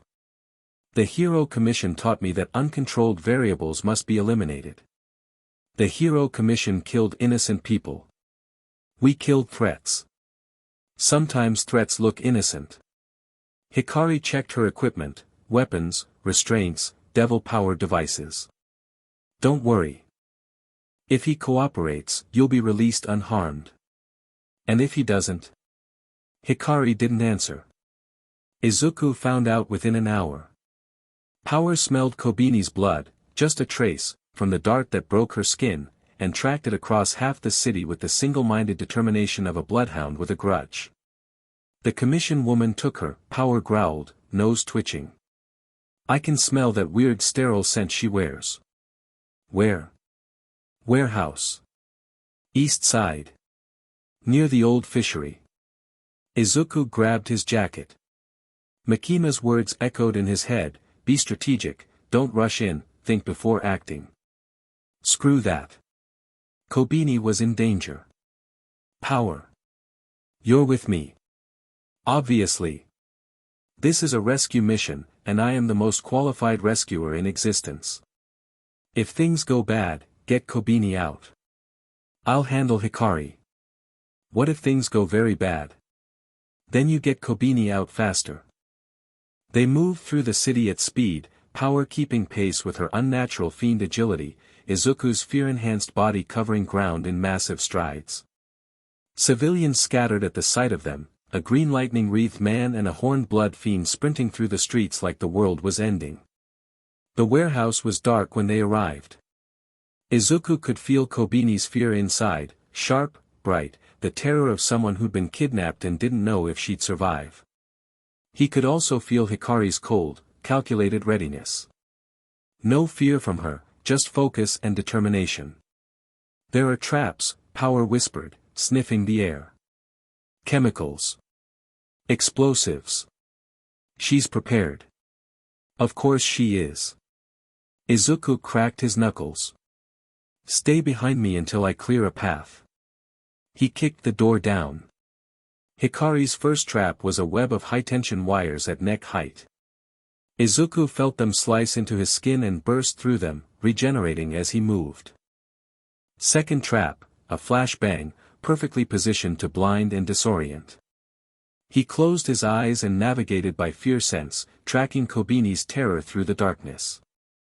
Third trap, a devil-powered suppression field designed to dampen supernatural abilities. He felt his power dim, but not disappear. He was too strong now for a portable field to contain. He crashed through it and found the main room. Kobeni was tied to a chair, gagged, eyes streaming with tears. She saw him and made a muffled sound that might have been his name. Hikari stood behind her with a blade to her throat. Stop, the agent said. One more step and she dies. Izuku stopped. His fists trembled at his sides. Let her go, Hikari. This is between us. It's never just between two people. That's the first lesson of tactical operations, everyone has someone they'll sacrifice anything for. You just made it very easy to identify yours. If you hurt her, you'll what? Kill me. We both know you don't have it in you. Even now, even after everything, you're still the boy who wanted to save everyone. She pressed the blade tighter. A thin line of blood appeared on Kobeni's neck. Something inside Izuku shifted. Not anger. Not fear. Something colder, more primal. The fear devil stirred, not the evolved, controlled version he'd been developing, but the raw, fundamental power of what he'd become. His presence changed. The temperature in the warehouse dropped. Shadows lengthened. And Hikari Tensho, cold, professional, unflappable Hikari Tensho, felt something she hadn't felt since childhood. Terror. Not of physical harm. Not of death. Something deeper, a creeping, visceral certainty that she was standing in front of something that existed beyond her understanding. Something that saw through every defense, every strategy, every wall she'd built around herself. Her hand shook. The blade wavered. "What are you doing?" she whispered. "Something I should have done the first time we met." Izuku's voice was different. Layered. "I'm showing you what I am." The fear hit her like a wall. Hikari's knees buckled. The blade dropped from her fingers. She staggered backward, clutching her head. "No, my contract, the Order devil should be protecting me from, Order can't protect you from fear." Fear existed before Order. Before civilization. Before thought. Izuku walked toward her. Each step made the fear worse. Fear is the first thing humanity ever felt. It's the foundation everything else is built on. And you can't organize your way out of it. Hikari screamed. Actually screamed, the sound of someone confronting something their mind couldn't process. She collapsed, curling into a ball, and Izuku's fear projection broke through her mental defenses completely. She saw her own fears. Every one. The failure she'd spent her life running from. The knowledge that the Commission had been wrong, that they'd killed innocent people, that she'd participated in something monstrous and justified it with duty. The loneliness of existing in a world where you'd burned every connection for the sake of a mission that no longer existed. Izuku pulled the fear back. Contained it. Let her breathe. Hikari lay on the ground, hyperventilating, tears streaming down her face. The most put-together person he'd ever met, completely shattered. He walked past her and untied Kobeni. "Are you okay?" Kobeni threw her arms around him and held on like he was the only solid thing in the universe. "I knew you'd come," she said into his chest. "I was so scared, but I knew you'd come. Always." Power burst through the wall behind them. "I have arrived to save, oh." She looked at the scene. Izuku holding Kobeni. Hikari sobbing on the floor. "I see the rescue is already complete. Obviously, my intimidating presence outside is what caused the enemy to falter." "Obviously," Izuku said. Power puffed up. Then she saw the cut on Kobeni's neck and her expression darkened. She hurt the crying girl. Power, the blood fiend stalked toward Hikari. Blood formed along her arms, shaping into blades. "Nobody hurts my people." Power snarled. "Power, stand down." She cut Kobeni. I said stand down." Izuku's voice carried the weight of his authority, and Power froze. Not from fear, from surprise. He'd never used that tone with her before. "She's beaten," he said more gently. "It's over." Power stared at Hikari's pathetic form. Made a disgusted noise. Dismissed her blood weapons. "Fine.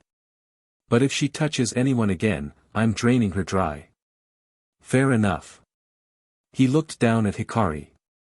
She was still crying, but she'd uncurled enough to look up at him. "Go home," he said. Same words as last time.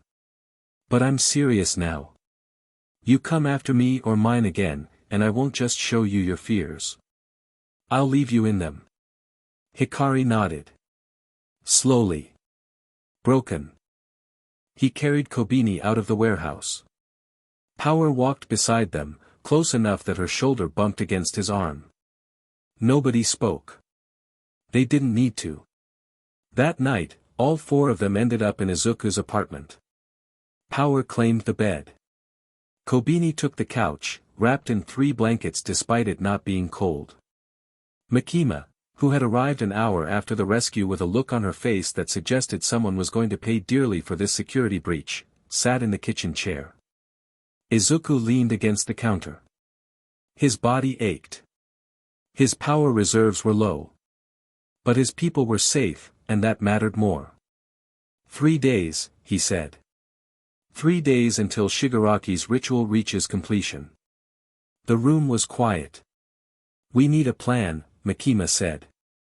"We need more than a plan. We need a miracle. Then we'll make one." Makima stood. Walked to the map she'd brought, pinned to his wall. I'm mobilizing every asset at my disposal. Every division, every controlled agent, every devil in my network. We'll create a perimeter around the ritual site and contain the decay. And while you contain, I go in and stop Shigaraki. Not alone. He'll kill anyone who comes with me. Then you bring people who are hard to kill. Makima looked at power. You regenerate from blood. Can you survive contact with decay? Power's expression was unusually serious. Maybe. If I have enough blood stored. Kobeni. Makima turned to her. Your precognitive abilities, can they predict decay spread? Maybe. I've never tried against something like that, but my future devil contract should work on any threat. Good. Makima looked at Izuku. You're not going alone. We're all going. Makima, this is my world too. I've spent centuries building what exists here. I'm not letting some interdimensional villain tear it apart. She stepped toward him. Besides. You need me. I need you alive. Same thing. She almost smiled. 3 days to prepare. Let's make them count. Izuku looked around the room.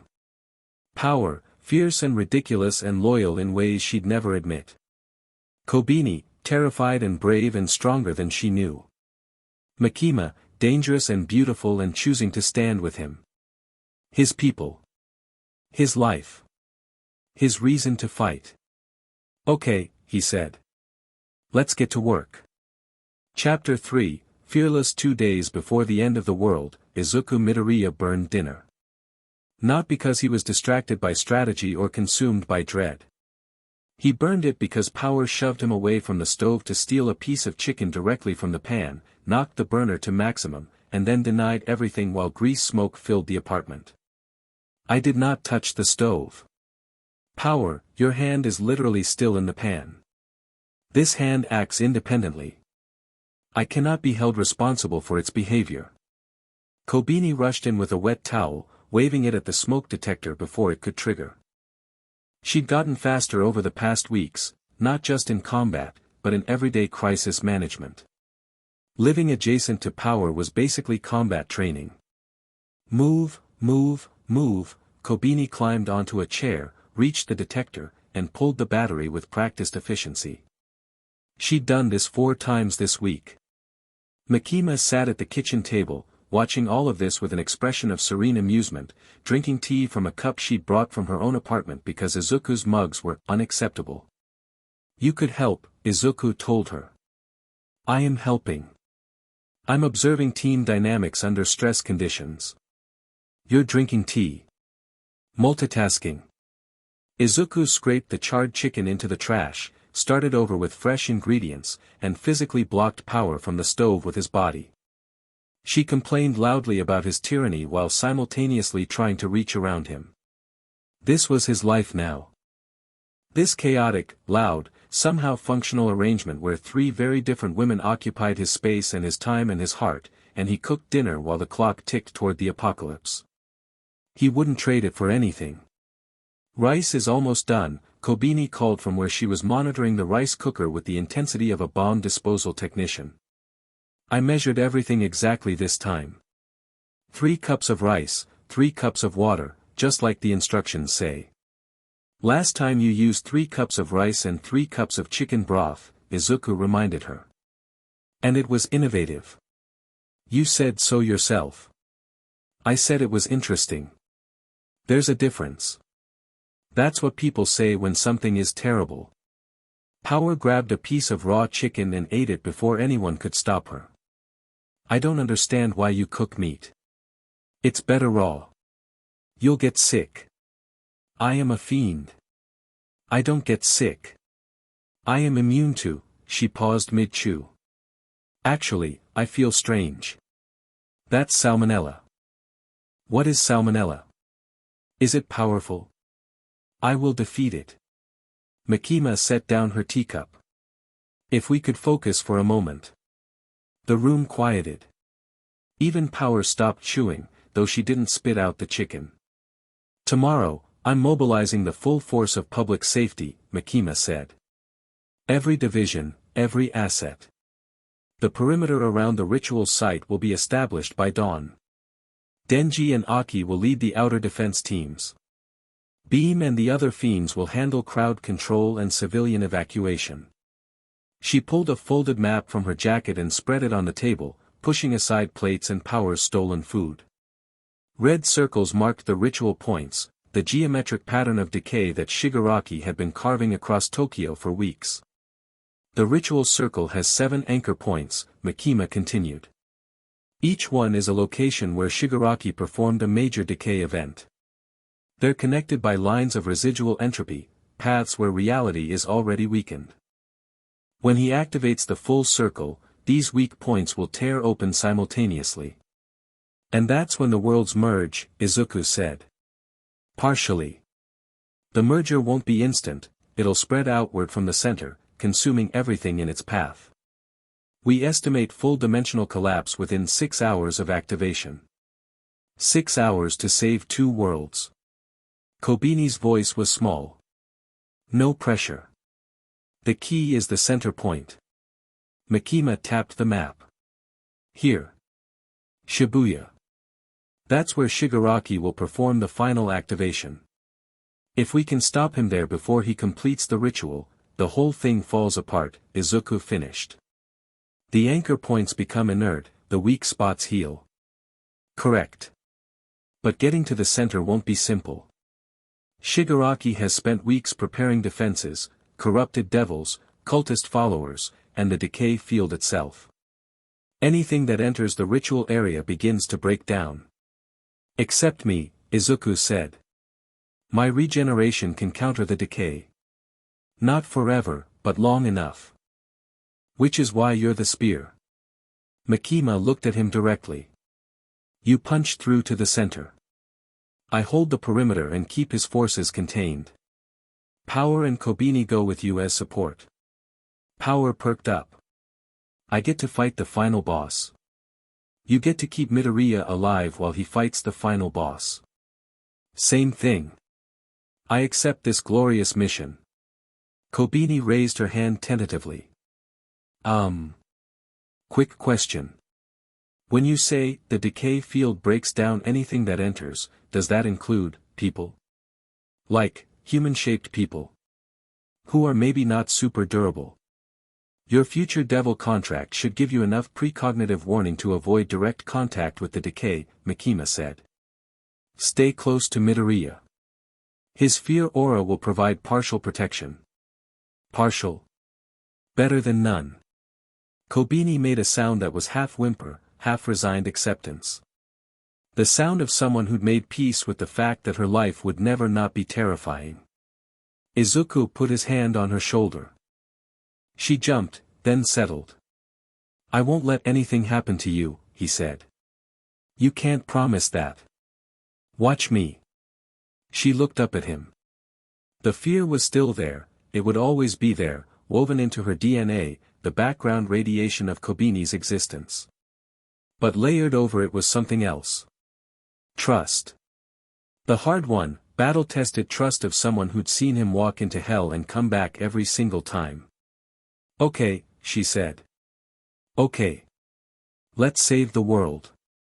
Power raised her hand. After dinner, right? We're not going to war on an empty stomach.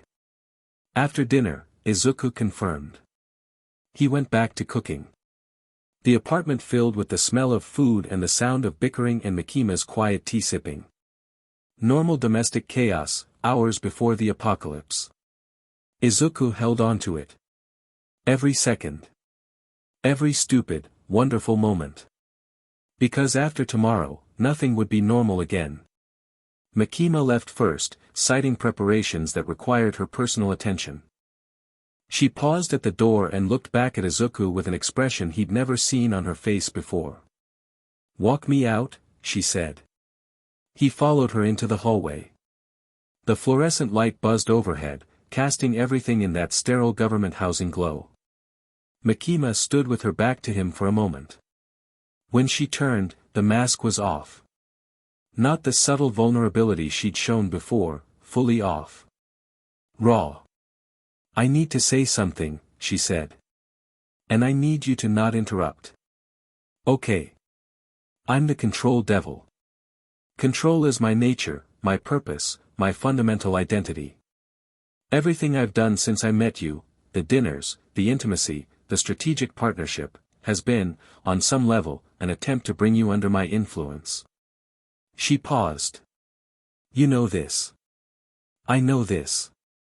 What you don't know is that somewhere along the way, it stopped working. She pressed her lips together. The techniques. The manipulations. They stopped being about control and started being about, wanting. Just wanting. Wanting to see you. Wanting your attention. Wanting you to look at me like I'm more than a weapon or a threat. Makima, I said, don't interrupt. She stepped closer. I don't understand what's happening to me. I've existed for centuries, and I've never felt anything I couldn't categorize and control. But this, you, she gestured between them, frustrated. I can't control this. I don't want to control this. And that terrifies me more than any devil ever has. She looked at him. The control devil, ancient and powerful and untouchable, looking at him with eyes that were almost human. I'm not going to say I love you, she said. I don't know if I'm capable of that. But I don't want to control you anymore. I want you to choose me. On your own. Because you want to. Not because I made you. The hallway was silent except for that buzzing light. Izuku reached out and took her hand. She flinched, actually flinched, the control devil startled by a gentle touch. I choose you, he said. Not because you're useful or powerful or strategic. Because you let me see the person under all that control. And I like her. Makima's breath caught. Her fingers tightened around his. Even though I'm manipulative. Even though I might be lying right now. Are you? She paused. No. That's the problem. He pulled her in and kissed her. Not the careful, controlled kiss from her apartment weeks ago. Something harder, more honest. She kissed him back with a desperation she'd never have shown anyone else, her hands gripping his shirt, her composure completely abandoned. When they separated, her eyes were bright. Don't die tomorrow, she said. You keep saying that. Because you keep almost dying. She smoothed his shirt where she'd wrinkled it. Put the mask back on, piece by piece. I have preparations to make. Get some sleep. She walked away. Paused. Looked back one more time. I choose you too, she said quietly. For whatever that's worth. Then she was gone. Izuku stood in the hallway and breathed. In and out. Trying to contain everything he was feeling. The control devil chose him. Freely. Willingly. Against her own nature. That was either the most beautiful thing that had ever happened to him or the most elaborate manipulation in history. He decided it didn't matter. Either way, he was all in. Back inside, Power was lying on the couch with her legs draped over the armrest, staring at the ceiling. Kobeni had fallen asleep in the kitchen chair, head resting on her folded arms. She's asleep? Izuku asked, nodding toward Kobeni. Passed out 10 minutes ago. Exhaustion. Power didn't look at him. I heard you. In the hallway. With Makima. Power, my hearing is exceptional. One of my many superior qualities. She still wasn't looking at him. Her voice was flat. Controlled, which was wrong, Power was never controlled. I suppose she told you some grand speech about feelings and choosing and blah blah blah. Something like that. And you fell for it. Power. Because that's what you do, isn't it? Now she looked at him, and her eyes were burning. You just care about everyone. You save everyone. You kiss everyone.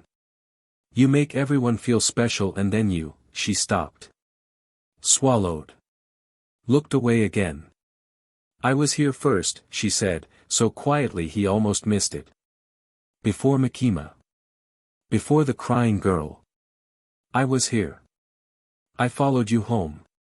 I brought you food. I slept on your terrible couch and let you cook for me and I was here. I know. Then why does she get speeches in hallways and I get? She waved her hand vaguely. This? Izuku sat down on the coffee table in front of the couch. Power refused to look at him. Power. What? You're important to me. You say that to everyone. I mean it with everyone. But I mean it differently with you. He leaned forward. You were the first person in this world who made me laugh. Do you remember that? The Bat mission. You screamed that you'd planned to get surrounded, and I couldn't help it, I just laughed. For the first time since I died. Power's jaw tightened. You didn't come to me because I was useful or powerful, he continued. You came because you wanted to. Nobody told you to follow me home. Nobody assigned you to my couch. You just showed up. With food. An attitude. And you stayed. Of course I stayed. Where else would I go? Anywhere. Your power. You go wherever you want. I wanted to be here. Obviously. Because you're my, she fumbled for the word. My minion. And a master must keep tabs on her, power.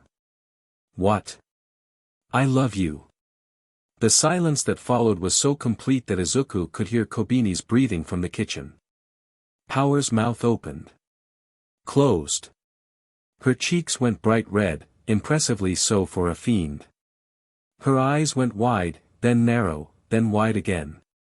You can't just, she sat up so fast she nearly headbutted him. Take it back. No. I demand you take it back. Not happening. Why would you say that? You can't, I'm a fiend. I'm a devil in a corpse. I'm not, you don't, her voice cracked. You don't love things like me. I love you, power. She grabbed the front of his shirt. Pulled him close. Her eyes were glistening, and her fangs were out, and she looked like she couldn't decide whether to kiss him or bite him. I don't hate you, she said fiercely. I don't hate you at all. I think she squeezed her eyes shut. You're the best thing that ever happened to me and I hate that because it means I care about something and caring is weakness and, he kissed her. She made a surprised noise against his mouth, then kissed him back with an intensity that was pure power. Aggressive, messy, all-consuming. Her hands fisted in his shirt. Her fangs caught his lip again, drawing blood, and she made a sound of satisfaction at the taste. When they broke apart, she was breathing hard. I didn't say you could do that, she whispered. Do you want me to stop? Don't you dare. She kissed him again. And again. Each one less frantic, more real, until they were just holding each other on the couch, power curled against his chest, her horns poking him in uncomfortable places but neither of them caring. If you die tomorrow, she said into his shirt, I'll kill you. That doesn't make sense. I don't care. I'll find a way. She pressed closer. You're mine. You were mine first. Makima and the crying girl can share, but you're mine first. Okay, power. Say it. I'm yours. And you were first. She made a satisfied sound and burrowed deeper into his chest. Good. Now be quiet. Power needs her rest before the glorious battle tomorrow. She was asleep within 2 minutes. Izuku held her, feeling her heartbeat against his ribs, and looked over at Kobeni, still sleeping in the kitchen. One more conversation he needed to have. Kobeni woke up around midnight, disoriented and stiff from sleeping in a chair. She found Izuku sitting on the kitchen floor with his back against the counter, power finally having migrated to the bed. "Hey," he said softly. "Hi." She rubbed her eyes. "How long was I out?" "Few hours." She slid down the wall and sat next to him on the floor. Their shoulders touched. "Tomorrow," she said. "Tomorrow." Silence. The apartment was quiet. Outside, the city hummed, unaware, mostly, of what was coming. "I'm scared," Kobeni said. "I know. I'm always scared. About everything. All the time. My family, my job, my life, everything is terrifying and I never feel safe and I hate it." She pulled her knees to her chest. "But you know what's weird?" "What?" "Right now, sitting here, the night before the actual end of the world. I'm less scared than I've been in years." Izuku looked at her. "Because you're here," she said simply. "And when you're here, I feel like maybe things will be okay. Even when they probably won't be. Even when every rational part of my brain is screaming that we're all going to die." She laughed, a small, tired sound. "You make me irrational, Midoriya." "Izuku." "What?" "Call me Izuku." She blinked. "Oh. Izuku." She tested the word. "That's nice." "Kobeni." "Yeah. I need to tell you something." She tensed. "If it's bad news, I might actually pass out." "It's not bad." He turned to face her. "You're the bravest person I know." She stared at him. "You're joking." "I'm not. I cry every day. I panic at everything. I hid in a bathroom during my second devil encounter. I'm the opposite of brave. Bravery isn't about not being scared. It's about being scared and doing it anyway." He held her gaze. "You've been terrified every single day of your life, and you keep going. You keep fighting. You keep showing up. Do you know how much strength that takes?" Her lip trembled. "You trained with me for 3 weeks even though every session terrified you.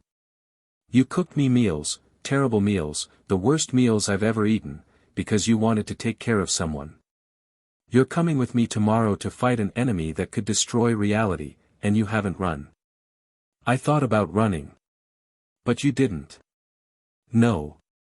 She wiped her eyes. "I didn't." He reached over and took her hand. She didn't flinch this time. Her fingers laced through his like they'd done it 1,000 times before. "I'm not scared when you're around," she said again.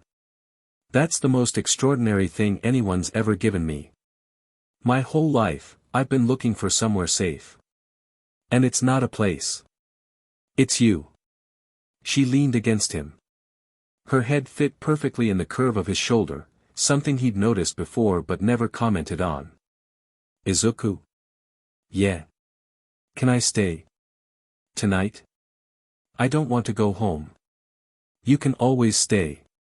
And tomorrow, if we survive, can I keep staying?" He kissed the top of her head. She made a soft sound and pressed closer. "As long as you want," he said. "What about Makima? And Power? What about them? They'll be here too." "Yeah. And you, with all of us."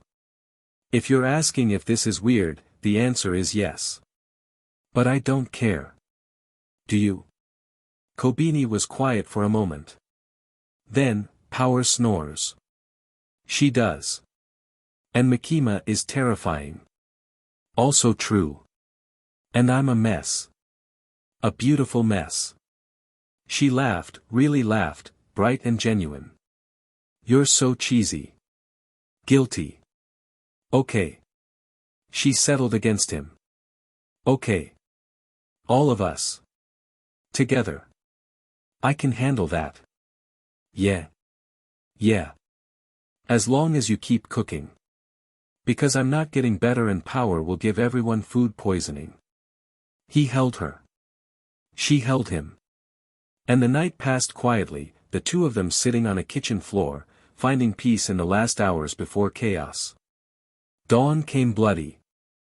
The sky over Tokyo was wrong, streaked with colors that didn't exist in nature, purples and blacks and sickly greens pulsing along the horizon. The dimensional barrier was weakening. Shigaraki's ritual was approaching completion. Izuku stood on the roof of his apartment building and looked east. The decay zone was visible from here, a gray scar across the cityscape where buildings had crumbled and reality had thinned. It pulsed with a rhythm that felt like a heartbeat. Makima appeared beside him. Suit pressed, hair perfect, every inch the composed government official. Only her eyes betrayed the gravity of the moment, they burned with a fierce determination that had nothing to do with duty. Assets are in position, she said. Perimeter established. Civilian evacuation is 60% complete, we won't get higher than that before activation. How many people are still in the zone? Approximately 200,000. Izuku closed his eyes. 200,000 people who might die today because an interdimensional villain wanted to burn everything down. We save as many as we can, he said. We will. Makima's hand brushed against his. Brief. Intentional. Are you ready? No. Let's go anyway. The convoy moved through empty streets. Military vehicles, public safety vans, controlled devils on chains, hunters armed to the teeth. Makima had mobilized everything. Izuku rode in the lead vehicle with Power, Kobeni, and Hayakawa. Denji was in the vehicle behind them, chainsaw cord primed, vibrating with nervous energy. The kid handled pre-battle anxiety by eating, he'd gone through 6 pieces of bread since they left headquarters. Power sat with her feet on the dashboard, arms crossed, projecting confidence she might not have felt. When we arrive, she announced, I will charge directly into the enemy and annihilate them with my blood powers. You are all welcome to watch and learn. The plan is to stay together, Hayakawa said. Plans are for the weak. True warriors adapt and overcome. Power. Izuku's voice was calm. Stay with me. Please. She deflated slightly. Fine. But only because you asked nicely. Kobeni sat in the back seat, hands clenched in her lap, breathing in a controlled pattern she'd developed during training. In through the nose, 4 counts. Out through the mouth, 4 counts. Her eyes were closed. Her body was still. But Izuku could feel her terror. Burning bright and steady, a constant fire that she carried with her everywhere. And underneath it, steel. The steel of someone who'd been scared her entire life and never stopped moving forward. Kobeni, he said. She opened her eyes. When we get in there, stay on my left. Your precognition will cover angles I can't see. Okay. If things get too hot, fall back to Power's position. Okay. And if I tell you to run, I won't. He looked at her in the rearview mirror.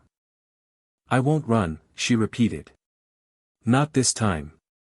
Kobeni, you said I was brave. Prove you meant it by letting me be brave. He couldn't argue with that. Didn't want to. Okay. Stay on my left. Yes, sir. She attempted a salute. It was sloppy and somehow endearing. The convoy reached the perimeter. The outer decay zone hit them immediately. Buildings crumbled at the edges, concrete aging decades in seconds. Trees turned to ash. Metal rusted and flaked away. The air itself tasted wrong, stale, ancient, like breathing dust. Makima's controlled forces spread out along the perimeter, forming a living barrier against the decay. Devils strained against their chains, feeling the entropy and wanting to flee. Hunters took positions behind barricades, weapons ready.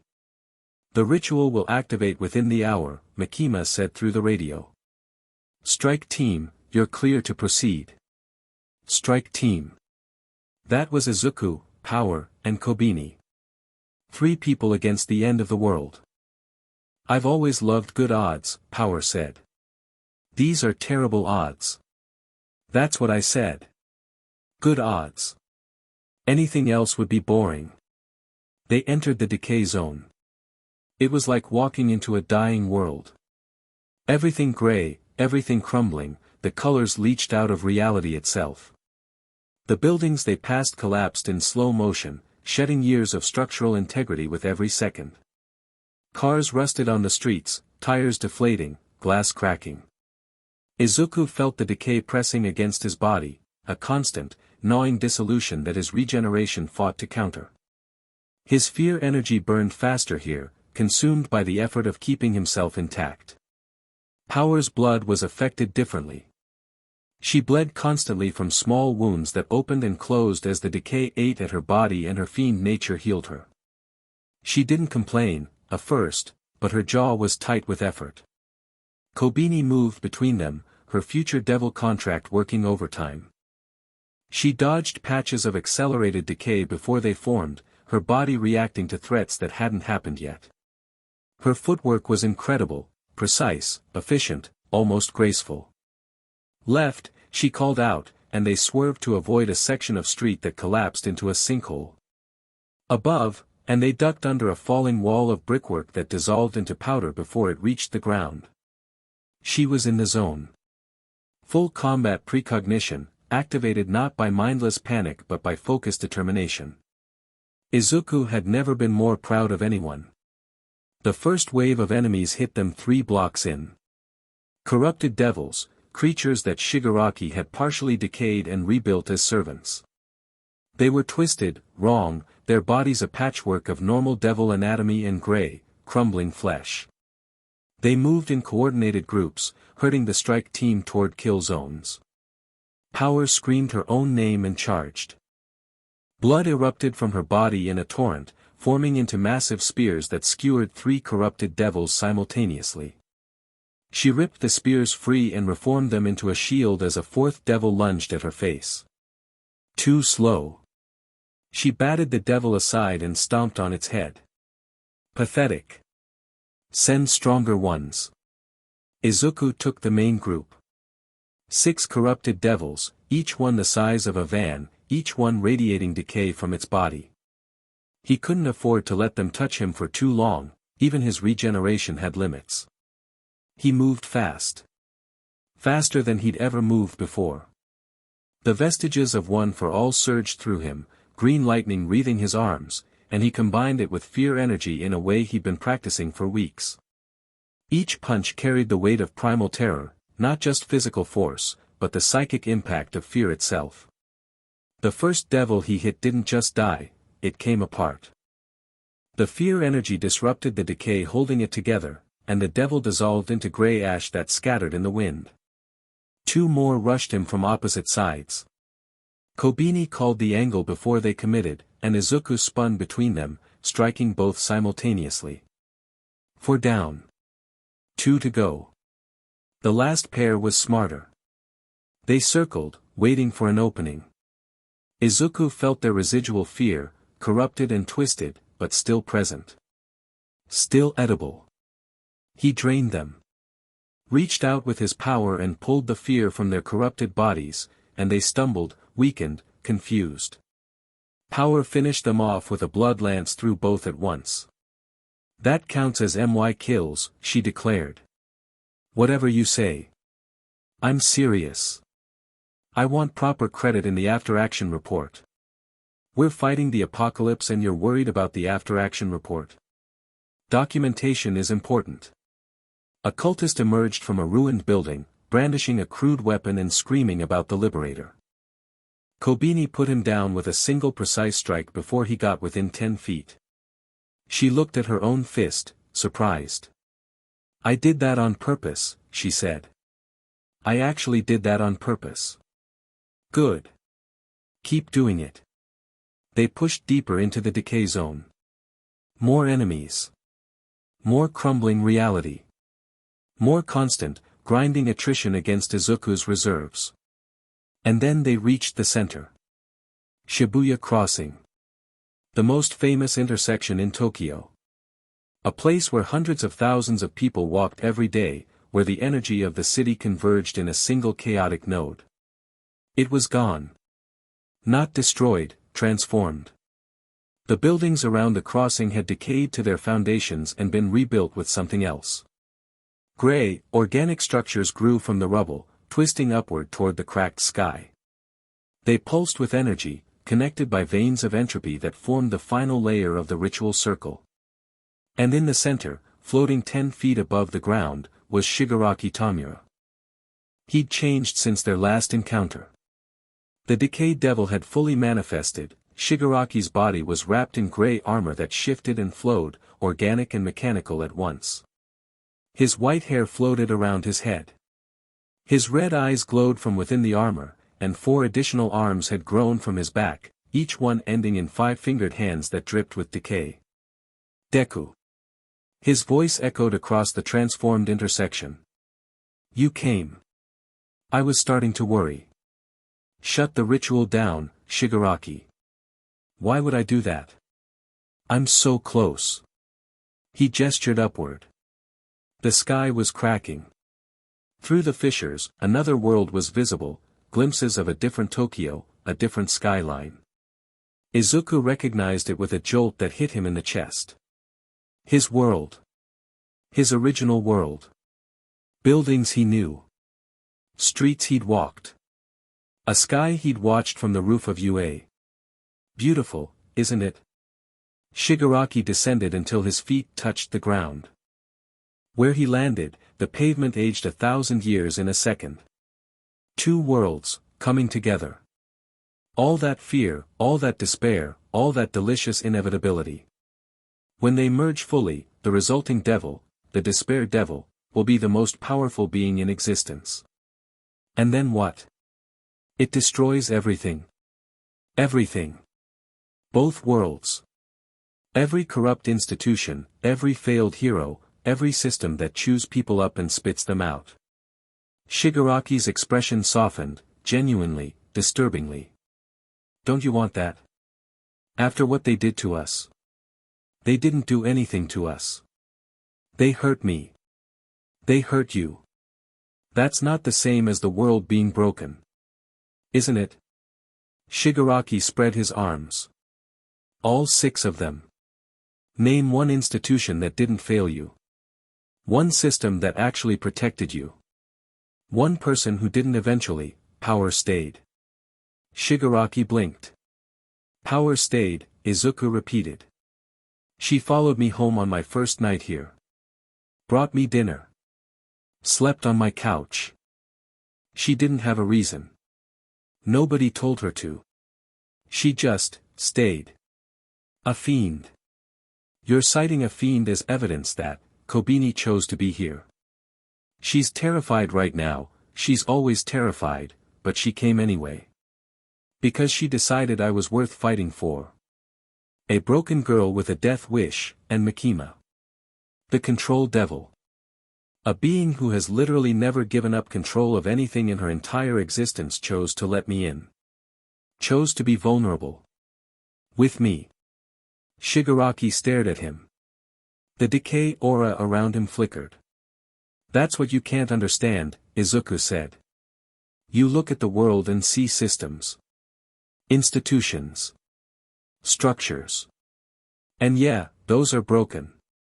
They've always been broken. But the world isn't made of systems. It's made of people. And people can choose to be better. People chose to betray you. And people chose to save me. That's the whole point. You can't destroy everything just because some of it is rotten. You have to save it. Shigaraki's voice cracked. Like you saved it. Like All Might saved it. How did that work out, Deku? How did your saving work out for either of us? The words hung in the air. The sky cracked wider. Reality groaned. It didn't, Izuku admitted. I failed. I failed completely. I gave everything I had, and it wasn't enough, and I died for it. Then why? Because this time I'm not trying to save everything. Izuku's voice rose. Green lightning surged along his body. I'm not trying to be the symbol of peace or the #1 hero or some perfect ideal that nobody can live up to. I'm just trying to protect the people I love. That's it. That's all. Power and Kobeni flanked him. Blood weapons formed along Power's arms. Kobeni dropped into a fighting stance, her precognition already tracking Shigaraki's movements. These people. Izuku pointed at them. This life. This broken, chaotic, ridiculous life I've built with a fiend and a nervous wreck and a control freak who scares the hell out of me. That's what I'm protecting. Not a system. Not an institution. Them. Shigaraki looked at the three of them. His expression cycled through emotions, contempt, confusion, something almost like pain. You'll lose them too, he said. Eventually. Everything falls apart. Maybe. But not today. The Decay Devil's eyes hardened. Then today you die. He attacked. The battle for two worlds began. Shigaraki moved like nothing Izuku had fought before. 6 arms, each one capable of decaying anything on contact, striking from angles that shouldn't have been possible. His speed was beyond human, beyond devil, he moved like entropy itself, inevitable and unstoppable. Izuku met him head-on. The collision sent shockwaves through the ritual site. Green lightning clashed with gray decay, and where they met, reality screamed. The ground cratered. The twisted structures around them shattered. Shigaraki's upper right arm swept toward Izuku's head. He ducked, right. Kobeni screamed. And dodged the lower left arm that had been waiting for exactly that move. Kobeni's precognition was tracking Shigaraki's attacks in real time, calling out strikes before they happened. Take this. Power hurled a massive blood spear at Shigaraki's exposed back. He caught it with 2 hands and decayed it, but the moment of distraction let Izuku land a full power hit on his chest. The impact drove Shigaraki backward 20 feet. He recovered instantly, touching down and sending a wave of decay across the ground. Izuku leaped over it. Kobeni rolled under it with inhuman precision. Power jumped too late and caught the edge of the wave. Her left leg crumbled below the knee. Ow! She hit the ground rolling, blood already flooding from the stump to rebuild the limb. That was my good leg. You have 2 good legs. Both of them are good. That's the point. Her leg reformed in seconds, cruder than the original, more raw, but functional. She was on her feet and fighting before Izuku could tell her to stay back. Shigaraki pressed the offensive. He was faster than Izuku, more experienced with his devil powers, and his decay was devastating at any range. Every time Izuku tried to drain his fear, he found nothing. Shigaraki's despair aura was fundamentally different from fear, operating on a frequency Izuku couldn't consume. You can't eat what I am, Shigaraki said, confirming what Izuku already knew. I'm not fear, I'm certainty. The certainty that everything ends. You can't consume an absolute truth. He grabbed Izuku by the throat with 3 hands simultaneously. Decay spread across Izuku's neck and chest, eating through skin and muscle. Izuku's regeneration fought to keep up, burning through fear reserves at an alarming rate. Kobeni. Down. Izuku choked out. Kobeni's body moved on precognitive instinct. She didn't think, she dropped flat, and Izuku used Shigaraki's grip as leverage to swing both legs up and kick the villain in the face with everything he had. Shigaraki's grip broke. Izuku fell free, regenerating as he fell. But his reserves were depleting. The decay was consuming his stored fear faster than he could regenerate. If this kept up, he'd burn through everything he had and Shigaraki would eat through him like acid through paper. He needed more power. Now. Power, he called out. Blood barrier. Buy me 30 seconds. Power slammed both palms on the ground. A wall of blood erupted between Izuku and Shigaraki, 20 feet tall, thick enough to stop a truck. Shigaraki's decay started eating through it immediately, but blood regenerated almost as fast as it crumbled. 30 seconds. Power screamed, sweat and blood pouring down her face as she poured everything into maintaining the wall. Make it count. Izuku closed his eyes. Reached inside himself. The vestiges of One for All were there, fragments, echoes, not the full power but the essence of it. 8 predecessors, each one a whisper in his soul. They'd been growing since his rebirth, adapting to his devil nature, waiting for this moment. Now, they whispered. Let us help you now. He reached for them. Felt them reach back. And something clicked into place, not the old One for All, but something new. Something that combined the stockpiled power of 8 generations with the conceptual might of the fear devil. Green and black lightning erupted from his body. Not just along his arms, everywhere. His eyes blazed with dual-colored light. The ground cracked in a perfect circle around him. 20 seconds. The power was overwhelming. He could feel everything, every scrap of fear in a 5-mile radius, every terrified civilian, every frightened hunter, every devil that sensed the end approaching. All of it flowing into him, pulled by his enhanced nature. 10 seconds. He could feel the vestiges too, Nana Shimura's determination, An's raw strength, Banjo's flexibility, all of them lending what remained of their essence to this final push. 5 seconds. Power's blood wall collapsed. Shigaraki burst through, 6 arms raised, decay billowing from his body like a storm. 0. Izuku opened his eyes. Full cowl, he said. He hit Shigaraki with everything. The punch connected with the decay devil's chest and just, kept going. Through the armor. Through the decay field. Through the despair aura that had been impenetrable seconds ago. Izuku's fist, wreathed in green-black lightning and fueled by the combined power of 2 natures, drove through Shigaraki's defenses and struck the devil at his core. Shigaraki screamed. Not in pain, in shock.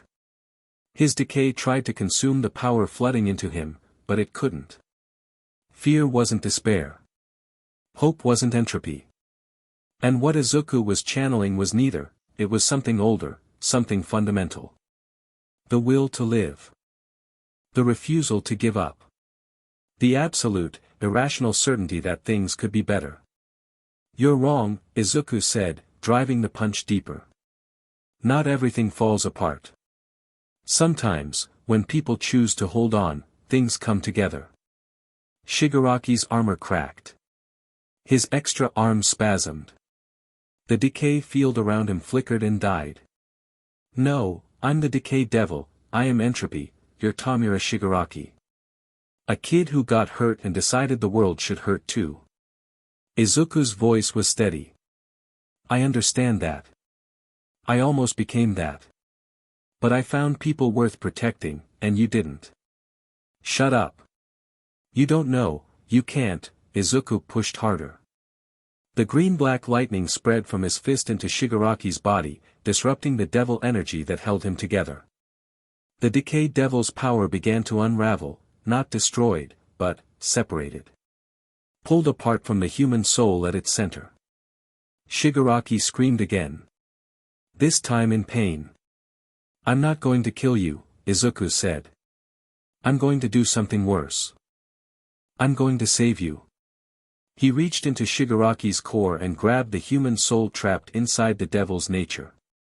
The same thing had happened to him, human and devil merged during rebirth.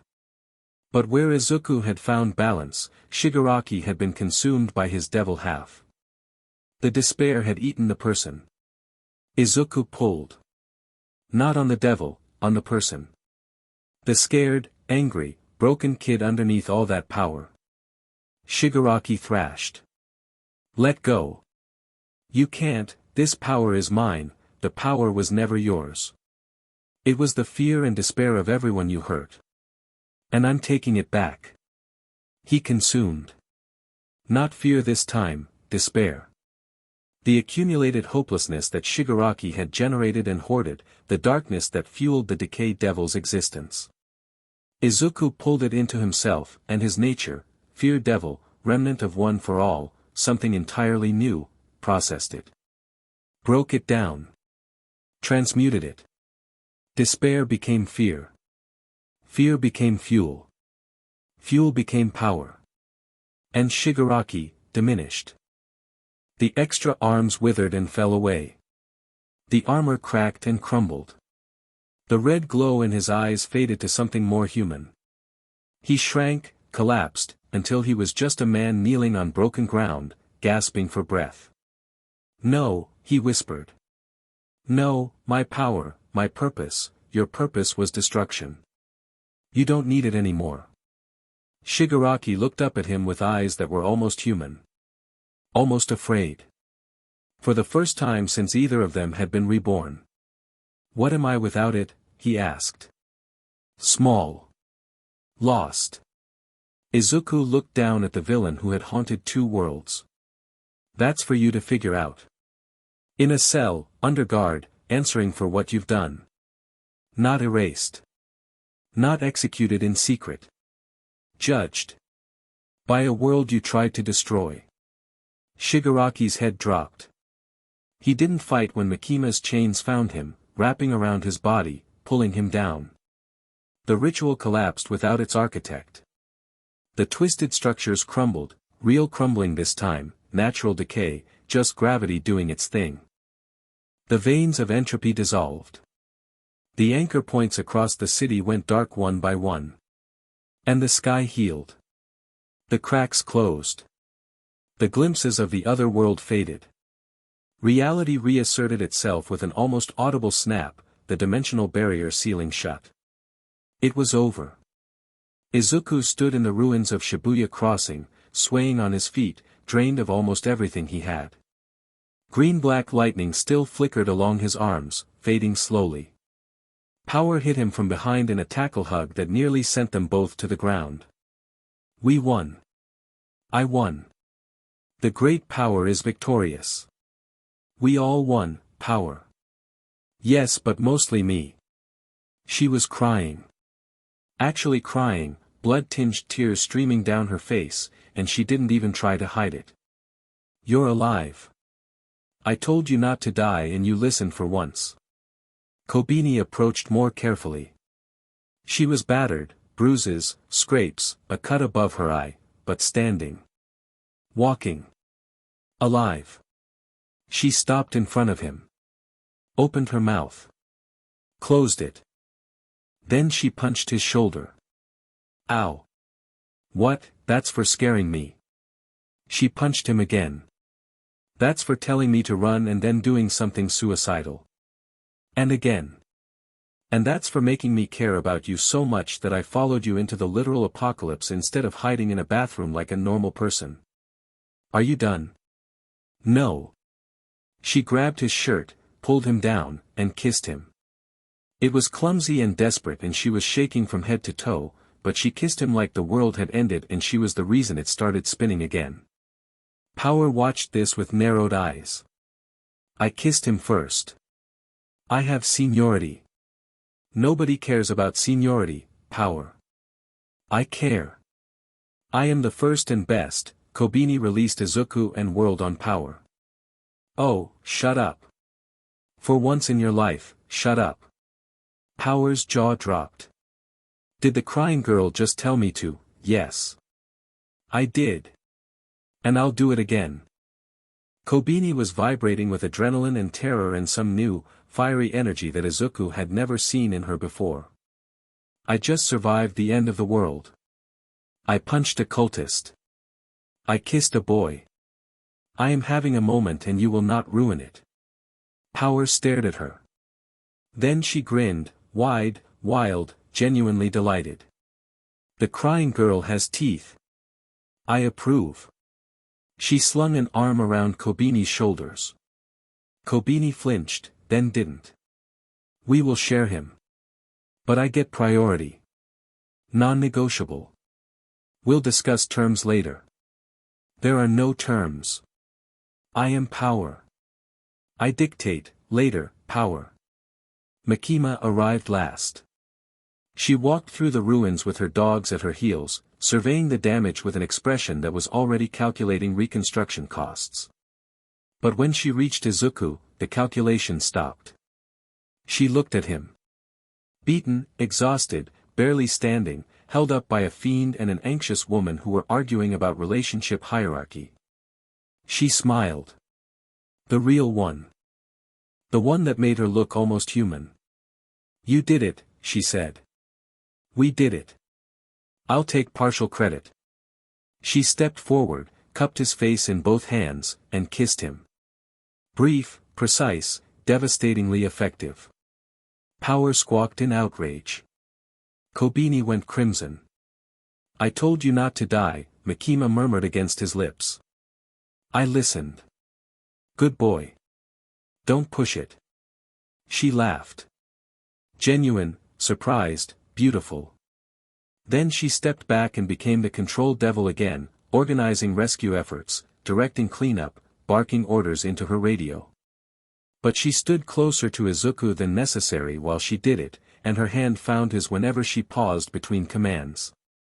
The four of them stood in the wreckage of Shibuya, surrounded by rubble and ash and the lingering smell of entropy. The sky was clear.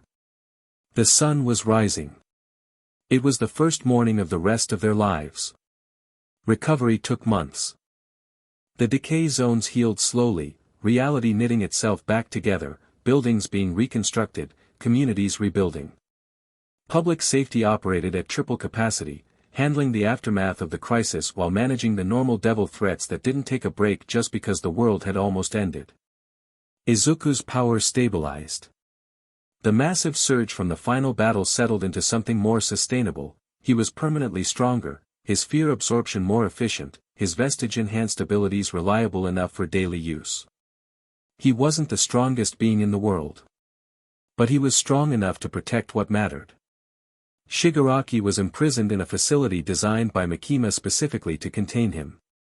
Not comfortable, not cruel. Just, contained. Izuku visited once a month. They didn't have much to say to each other, but he went anyway. Because someone should. You're wasting your time, Shigaraki told him during one visit. Probably. I haven't changed. I still think both worlds are rotten. I know. Then why come? Because nobody visited me when I was in a cell. And it was the loneliest feeling in the world. Shigaraki didn't reply. But he didn't tell Izuku to stop coming. Hikari Tensho surrendered to public safety 3 weeks after the battle. She turned over all her commission research, dimensional breach data, quirk extraction technology, everything. Makima put her to work in the analytics division, where her obsessive organizational skills were actually useful for something other than hunting people. She and Izuku never became friends. But they reached an understanding. I can't undo what I did to you, she told him once. No. You can't. But I can try to make sure it doesn't happen again. In either world. That's a start. 6 months after the battle, Izuku moved into a house. Not an apartment, an actual house, with multiple bedrooms and a kitchen big enough for someone who cooked for 4. Makima found it, naturally. Prime real estate, suspiciously affordable, definitely acquired through means that Izuku chose not to question. Power claimed the master bedroom on the grounds that she deserved the largest space. She was overruled, by Makima, who simply moved her things into the master bedroom first, and settled for the second largest room, which she decorated exclusively with things she'd stolen from various places. Wanted posters of herself, she'd commissioned them, a collection of rocks she found interesting, and a handmade sign that read, Power's Domain, enter at your own risk. Kobeni took the room closest to the kitchen. She'd been taking cooking classes, actual, professional cooking classes, and was finally producing meals that were merely mediocre instead of actively dangerous. It was the proudest achievement of her life, and she had a certificate on her wall to prove it. Makima's room was immaculate. Minimalist. Controlled. The only personal touch was a framed photo on her nightstand, the four of them at a public safety event, taken without any of them noticing. Power was yelling. Kobeni was mid-flinch. Izuku was laughing. And Makima was looking at him with an expression that had nothing to do with control. They weren't a normal household. They argued constantly, Power about everything, Kobeni about power, Makima about efficiency, Izuku about why nobody else ever did the dishes. The dynamics were complicated, occasionally explosive, and baffling to everyone who witnessed them. But it worked. Somehow, impossibly, it worked. On a Tuesday morning, 8 months after the end of the world, Izuku sat at the kitchen table drinking coffee while chaos erupted around him. Power had eaten Kobeni's leftover curry, triggering a confrontation that had escalated from accusation to shouting to Power barricading herself in the bathroom. Kobeni was banging on the door, displaying a level of aggression that would have been unthinkable 6 months ago. Give me back my curry. I already ate it. Then you eat it. That's not how biology works. You're a fiend. You don't have biology. Makima descended the stairs in a silk robe, took in the situation with a single glance, and walked past it to pour herself tea. Good morning, Izuku said. Is it? Power ate Kobeni's curry. Of course she did. Makima sat across from him. Their knees touched under the table. I have a report on the Eastern District Devil activity. 3 new manifestations this week. Anything serious? A loneliness devil. Mid-tier. I've assigned Beam's team, but you should probably supervise. I'll head out after breakfast. A crash from the bathroom. Power had apparently tried to escape through the window and gotten stuck. Kobeni was laughing, actually laughing, not the nervous giggle she used to default to, but real, full-bodied laughter at Power's predicament. Stop laughing and help me. Say sorry about the curry. Never. Then stay stuck. Izuku watched them and felt something settle in his chest. Not peace, his life was too chaotic for peace. Something better. Belonging. A letter sat on the table, arrived that morning. No return address. Inside, a single piece of paper with coordinates and 2 words, all for one. Izuku read it. Folded it. Put it in his pocket. There were still shadows. Still threats. Still the lingering connection between 2 worlds that might never fully close. His old life wasn't done with him, and the enemies of that life might find their way here eventually. But that was tomorrow's problem. Today, he had coffee to drink, a house full of people he loved, and a loneliness devil to hunt. I'll be back by dinner, he called out, grabbing his jacket. Bring curry. Power shouted from the bathroom window. The crying girl's cooking is improving and I want more. My name is Kobeni. I know what I said. Izuku walked out the front door. The morning sun hit his face, warm and clean. Tokyo spread out before him, rebuilt, scarred, alive. He cracked his knuckles. Time to go to work. The end. Thank you for watching this video. Please be sure to subscribe to our channel and like this video.